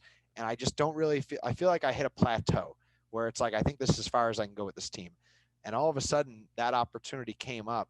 And originally it was going to be with Aftermath when it was still a Midwest team. Like, Wyatt was on the team. He approached me when Iannucci was running and he's like, you guys want to play with this? And he offered all 3 of us, like the 3 amigos, me, Josh, and Tim. And I was like, okay, we can consider that, but like, is there any chance you can get him back involved? And they were like on the fence on that. They're like, I don't know if that's going to work or whatever. Well, all of a sudden, like 2 weeks go by, and then Hinman hits me up, and he's like, so I don't know if you heard, but like, not only did I get the name Aftermath back, which was kind of on social media recently, but I got the pro spot back. And he basically extended the same deal. And it was like, all right there, I was like, man, I don't know if I manifested that or if just like the universe put that together for me where I can go to the team that has like the funding and resources to help us do what we want to do, but also now has like the coach that has the longest standing track record in the game for turning players like you and Mouse into players like you and Mouse and turning out championship teams. you know? So like it came together where it's like, holy shit, now I have to go to this team because I want to get better. I don't want to just coast as a middle of pack player. I want to be pushed again. You know, I never really, when you're in your comfort zone on a team that you're just kind of always a starter at, you can miss practices and it's like naturally you're still just going to be that spot because they need your role on the team. So I haven't really felt tested in a little while on DMG because there's a lot of talent on that team, but there's guys who play other spots than me, and there's nobody who plays my spot like I do on that team. So does now that Hinman is gonna he's gonna demand accountability out of me again, where it's like I actually have to start really, really trying hard. I'm already a person who like trains and goes to the gym and shit, but it's like now already since this happened, like I've upped my effort 3 times because I'm like, dude, it's not just going to be given to me. Like I need to make me a starting player for him. You know, he doesn't care about the name. You're gonna have to try really, really, really, really hard for sure. Yeah. Yeah. Yeah. You're gonna have to go into this camp and be something that maybe you've never even thought of yourself being. You know, because you're gonna be surrounded by a lot of other players that want to take your spot, and they don't. You know, it's going to be a dog eat dog world in there for a little bit. And that's good. That's good for growth, right? You need to have that growth because it's not all gumdrops and, you know, rainbows. When you get on teams, a lot of times it's pretty tumultuous. It's kind of, you know, it's kind of rigorous to get into those big role positions. And you're going to have to relearn how to do that all over again right now. Yep. I look forward to it so much. You know, Good. I think people take me as a pretty happy-go-lucky person, and that's because on the outside I am a very like always positive person. But when it comes time to work, like when you're in those nets, I love working hard, and I'll work harder than every other guy around me on my team, just because I want to be that guy that all of those teammates can rely on. Like I want them to look over and be like, well, I know that guy over there is always here till the end of every practice, so he's probably not going to gas out early this round. And then it gives them more confidence. You know what I mean? And if people are chomping at my heels, great, because now I'm going to be forced to always get better, not just be like, okay, I'm better than them, I'll stay right here. Now I get to actually push myself and really see like the true potential that's inside me. And I can't wait for that. Good. How did DMG take it? Are they all right? You guys on good terms? DMG are all right. And, you know, that's a big fear that I had too. I knew I was like, after I kind of like was already leaning towards the decision for a few days, it was something scary in my head because, you know, some guys don't give a shit. You know, we all know there's been a couple of guys in our sport who just go, yep, I'm leaving, bye. And they go to wherever the bigger offer is. Yeah. And to me, you know, it wasn't so much about a better deal. It was like, I needed to do this for me. I needed a fresh start with a coach where I could be disciplined and turned into a machine. You know what I mean? I don't want to just be coasting as a 2-2 team guy. And I know Mike Hinman can make more out of me than that. So when I told them this, the big, you know, I wasn't worried about my decision. I knew I made the right move, but I was worried about guys saying, well, fuck off. You know what I mean? Because, you know, a lot of these guys are my good friends too. Paintball aside, that's just a sport we play. That's not my whole identity. And I love a lot of these guys. You know what I mean? I love the camp and the community, and I still want to help all the younger kids on the organization, you know, divisional teams. Yeah. And I didn't want to have them feel like I abandoned them. So I broke it to them, and I feel like I went about it the best way possible. You know, I've seen people leave teams and even this camp before in worse ways where it's kind of scummy, or they let people find out about it through the grapevine or through an announcement like this or on the page. And I went straight to my roommates and teammates first. And then, you know, my team and owners and manager and coach and all that immediately second, all in that same night. And I was like, I want you to hear this from me. You know, me and Josh both did the same thing in that like 12-hour period. And we were like, this is why. And, you know, it's nothing personal. It's not like anything can be done about it. It's not like we can be bought back. It's because we need this for our life right now. You know, Josh was, you can get him on here, but Josh was kind of burning out on being the coach at DMG. He was a player coach. And he's It's like, always dude, hard. it's making I could tell is making his game worse because he's too focused on the big meta game. You know what I mean? And he's like, I like doing this, but I forgot how much I miss playing for the few points I got in a World Cup against Impact. So I need to go somewhere where there's a coach and I can just go back to being a soldier doing my job. And I was like, well, wherever you go, I'm going, because that was his thing with me. Every time we got offers, it was like they were different offers, so we'd stay together. And this time it was like, whoa, we both have the same offer. It's a great offer and it has a great coach. Let's just do this, man. We'll explain to like our friends. And if, I was surprised how supportive everybody was. I shouldn't have been, but literally 99.9% of people were like, first thing they said was like, man, that's the thing. That's the team you're going to. Good for you. I could see why you do it. I guess I'd probably take it too, and then like the 0.1% that weren't immediate like that, it's kind of like when you leave a job, you know what I mean? Like the emotion of the moment, of course, they're not going to be happy. And if you were a shitty worker or they didn't like you, they probably wouldn't care. But because they like you as a teammate and a person, of course, they're going to be upset when you leave. So yeah, there were a few people who were upset for sure. You know what I mean? Like they didn't curse us out, but they were definitely upset and frustrated and, trying to figure out why or how we could stay. But even after a day or two of that and just probably thinking about it, more logically from our perspective, like they realized it and everything's been cool. Like I've had no ill intentions towards me. And I think the whole team transition went about as smooth as it could possibly go.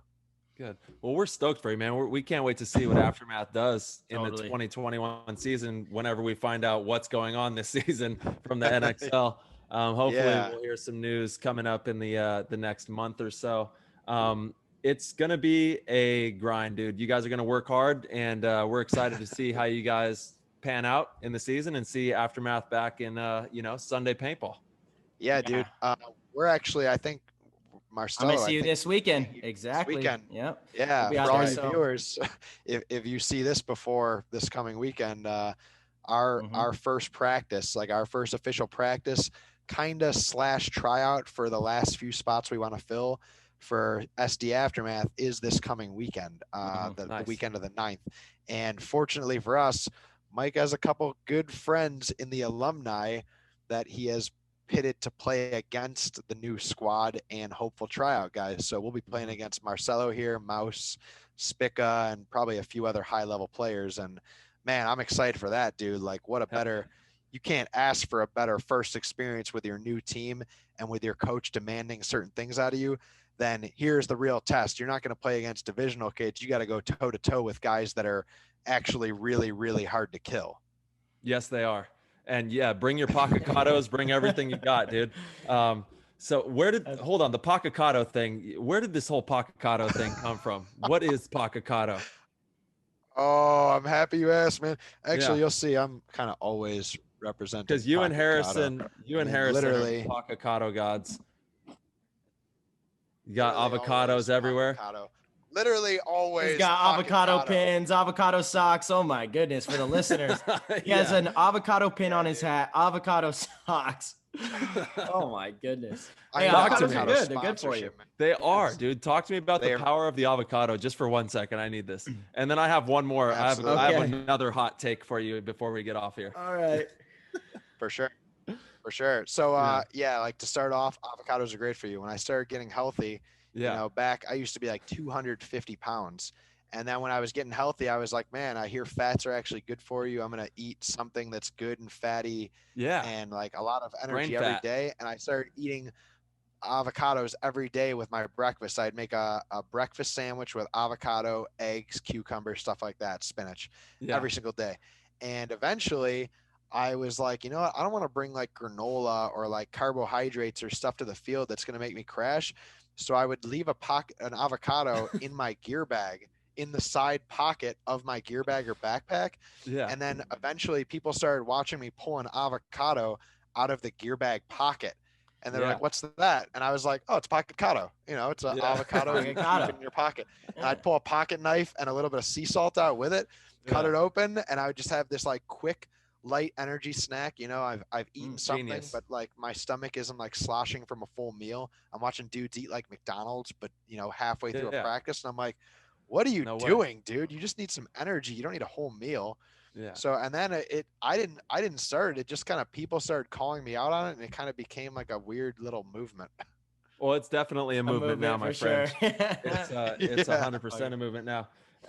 Yeah, the avocado has taken over. Avocados are great. They're great for you. I actually, sometimes will sneak an avocado in my pocket as well and indulge in those. They're pretty good, man. Yeah. Marcy, do you have a question that you want to ask? No, I didn't. I wanted to get, to the Aftermath thing. Like I said, I'm excited to see Yeah. the direction of Aftermath and how it goes. I'm excited to see you guys this weekend. Obviously, the pickup of Brandon Unger is huge. You guys have put together a decent little squad here. You got some hungry new kids as well. So I'm just Yeah. excited to see what you guys do with it, man. It's a big organization to represent. You got to rep for us. It is, dude.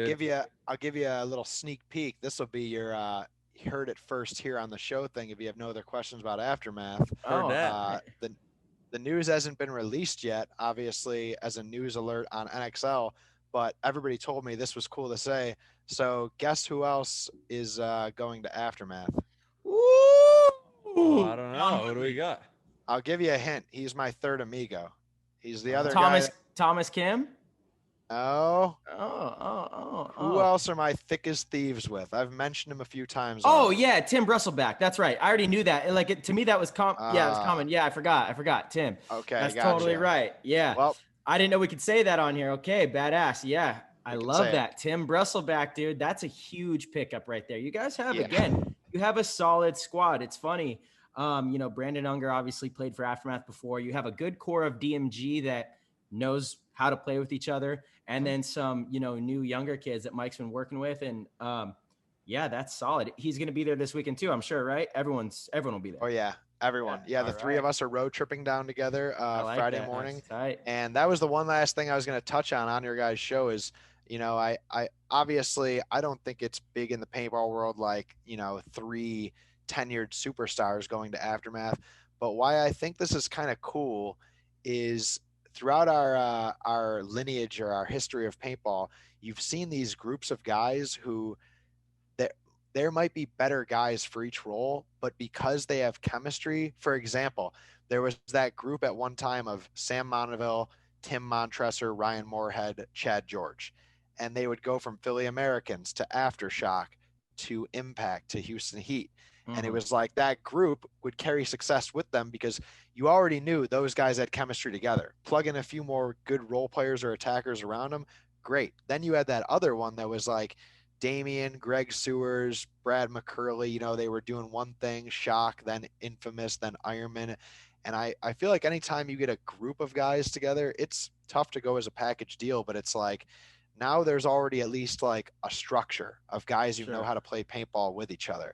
So I want Mike to give us that new structure, but it's like when I look around me, I already know some of those guys. I know who they are. I know that they will fight tooth and nail and die trying to protect me like I will for them, Chemistry. Gotta have that. Absolutely. All right, my last question. This is it. I just want your hot take on aliens and everything that's been going on in the news. What do you think? Is it real or is it BS? Oh God, we don't have 30 more minutes. Oh man, we would need like hours, but we could try to quick this. I'm so happy you asked, dude, because I saw you asked a recent guest, and I've been all over that shit too. Okay, there we go, dude. So honestly, I don't know if it's actually aliens, like a creature, like a biped that's coming from space, or if it's a higher form of consciousness that's kind of just beginning to hit our paradigm because there's like a shift of awakening happening. Yeah. And it's like opening up other dimensions, and all this stuff sounds so weird, I'm sure, to plenty of people, but like it's almost like you have to unlock this other realm to get different levels of consciousness. We've done that through the evolutionary, our evolutionary history. Humans have done that with our consciousness. Who's to say it's going to stop? Nobody. And through certain practices, that can certainly be something that, like, quote unquote, unlocks these different dimensions. I dig that theory for sure. Could possibly be. Who knows? Yeah. Like that UFO sighting, quote unquote UFO sighting in Oahu the other day is a pretty strange one because it's like a big blue glowing light that is, you know, you haven't heard of this one? No. Where can I listen about this? This is like 3 weeks ago. In Oahu, there was this, and there's like a picture of this like blue glowing thing that is like flying around all fast and then just takes a fast dive into the ocean and no one saw it again. Whoa. Everybody on the island is like freaking out. Like we saw a UFO. Now, granted, you know, there's also all this other stuff. Like you listen to, there's different podcasts I've heard of fighter pilots that would intentionally fly in certain zones and just to mess with people, right? Yeah. To mess with people. Yep. And, you know, now with drones, I'm like, okay, so can someone dress up a drone to make it look like that? You know, I'm skeptical. Yeah. And not because I don't believe in aliens, because I definitely believe that there's other life out there.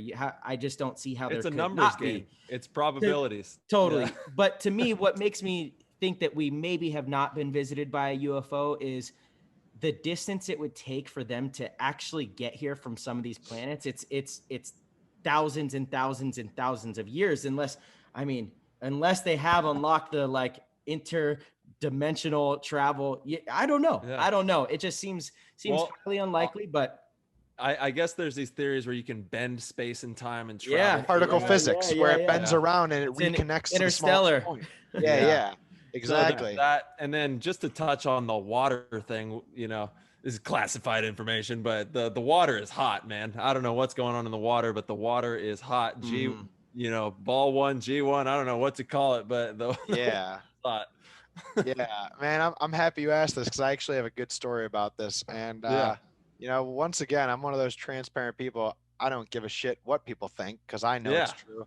Have you guys ever seen a UFO or had any type of weird experience? Maybe not UFO, but like something that was like not of this reality? I did actually. Yeah. Yeah. Yeah. And it wasn't until recently that I looked back because for a long time, because I was young, I was like 7 or 8 years old and it was actually next to the Taekwondo studio. I was driving home with my sister and I'll never forget it up on this hill. We all stopped.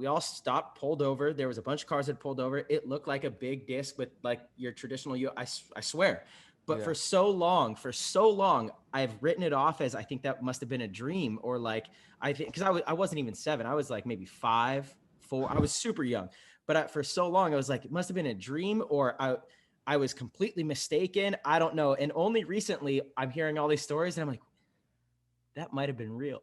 That might have been, I don't know. That might have been real. Yeah, it's true. There are some things that happen in our reality where it's like your brain, it's almost too much to process. So you just shake it off as like, man, I was probably hallucinating or dreaming, or it was one of those lucid dreams where I thought it was a whole extra day of my life, but it wasn't. Sure. But dude, I fully believe you saw it. And now you're just kind of like you're able to reaffirm that is a reality because I had a UFO. Yeah. I had a UFO experience that was just like the way that one fighter pilot describes the Tic Tac, where it was sitting still, kind of like within his range. And then it took off without showing any type of thrust or like propel coming out of the back. And it was gone so fast that it was out of you'd be able to see something for like, 100 miles of visual distance. Yeah. And the thing was gone and out of his visual distance in a clear open sky within seconds. Yeah. So let's see here. It wasn't this summer. It was last summer. I was in Central California. I forget the exact name of the area. It's Modesto? No, not Modesto. It's known for this big. Oh my God. Hold on one second. Everybody go watch Monsters vs. Aliens. It's this funny cartoon movie and it's based out of Modesto. Shout out to Modesto one time. Oh, that's funny. I'm going to watch that when we get done with this. Yeah, please do. I thought you were going to the gym. Yeah. Well, God damn it. Yeah. Text me that so I can remember it tonight. I do have to go to the gym. We got you. I need a hot tub session. But so anyways, I'm in this beautiful part of California. It's like rolly hills. It's known for this big music festival called Lightning in a Bottle. And I'm out there like a few days beforehand for like, just camping. Like sometimes I just go and mellow out and car camp and whatever.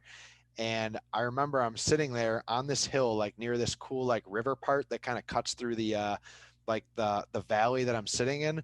Yeah. And I'm just like sitting there and I'm looking in the sky and it was weird. It was like the clouds parted. It wasn't super cloudy, but behind this one cloud, there was what looked like oval, but like at the end of the ovals was like a slight bit of angle. So kind of like a tic tac, like, you know, like a little bit more angular. Like it wouldn't be a rhombus because that would be all this way, but it'd be like the one parallelogram that's like rectangular, but cut. And it was perfectly chrome silver. And it was just sitting there in the middle of the sky. And now that part of the sky is just cleared out. And I'm just looking at it. I'm like, what is this thing? And I was like, I'm just not going to look away. Like I can blink quickly, but I'm going to not look away. So I don't I don't know, lose track of it or not see what happens. Or maybe like I look away and realize like my eyes were doing something wrong. So I'm like making sure to clear my eyesight while looking at it. And it was there for about a minute or so. And then it was like it went directly away from me. It wasn't like it went sideways in the sky like a plane would, like cutting over the horizon. It was like it didn't go up either, like as if you think like a rocket's going to go up into space. It was like it went directly straight away from my eyesight, and it moved so fast that it was gone in like 2 or 3 seconds. And you said this was at a music festival? It was beforehand. But out in dead central California, nothing but valleys and a nice river. Nice. And no mushrooms were involved. Yeah, I was gonna say. No mushrooms are involved. What kind of drugs are you on? Wow. You know, I mean, who knows, right? I mean, by God, the biggest affirmation I've ever come up with in my experience of being a human here, you know, in my 31 years is I don't know jack shit. And I'm okay with that. I don't pretend to know anything, and I'm totally fine being base level, ground level, and just enjoying the ride here. But there is so much more going on than we could ever imagine. Very true. And you know what? You're smart to know that by knowing nothing at all, you already know more than so many people. Like as soon as you think you know it all, you're close-minded, you're screwed. Whereas if you box yourself in. Yeah, you can be smart and intelligent, but if you can be smart enough to know that I don't really know anything at all for sure, I can assume, I can try to prove myself or observe, and I can make hypotheses, but I can't just go, oh, this is fact because it's written in a textbook or it's told to me by my own local media. Once you get by that, now you're already a step ahead because it's like you realize the possibilities of this reality are endless. Absolutely. You're able to play the game, baby.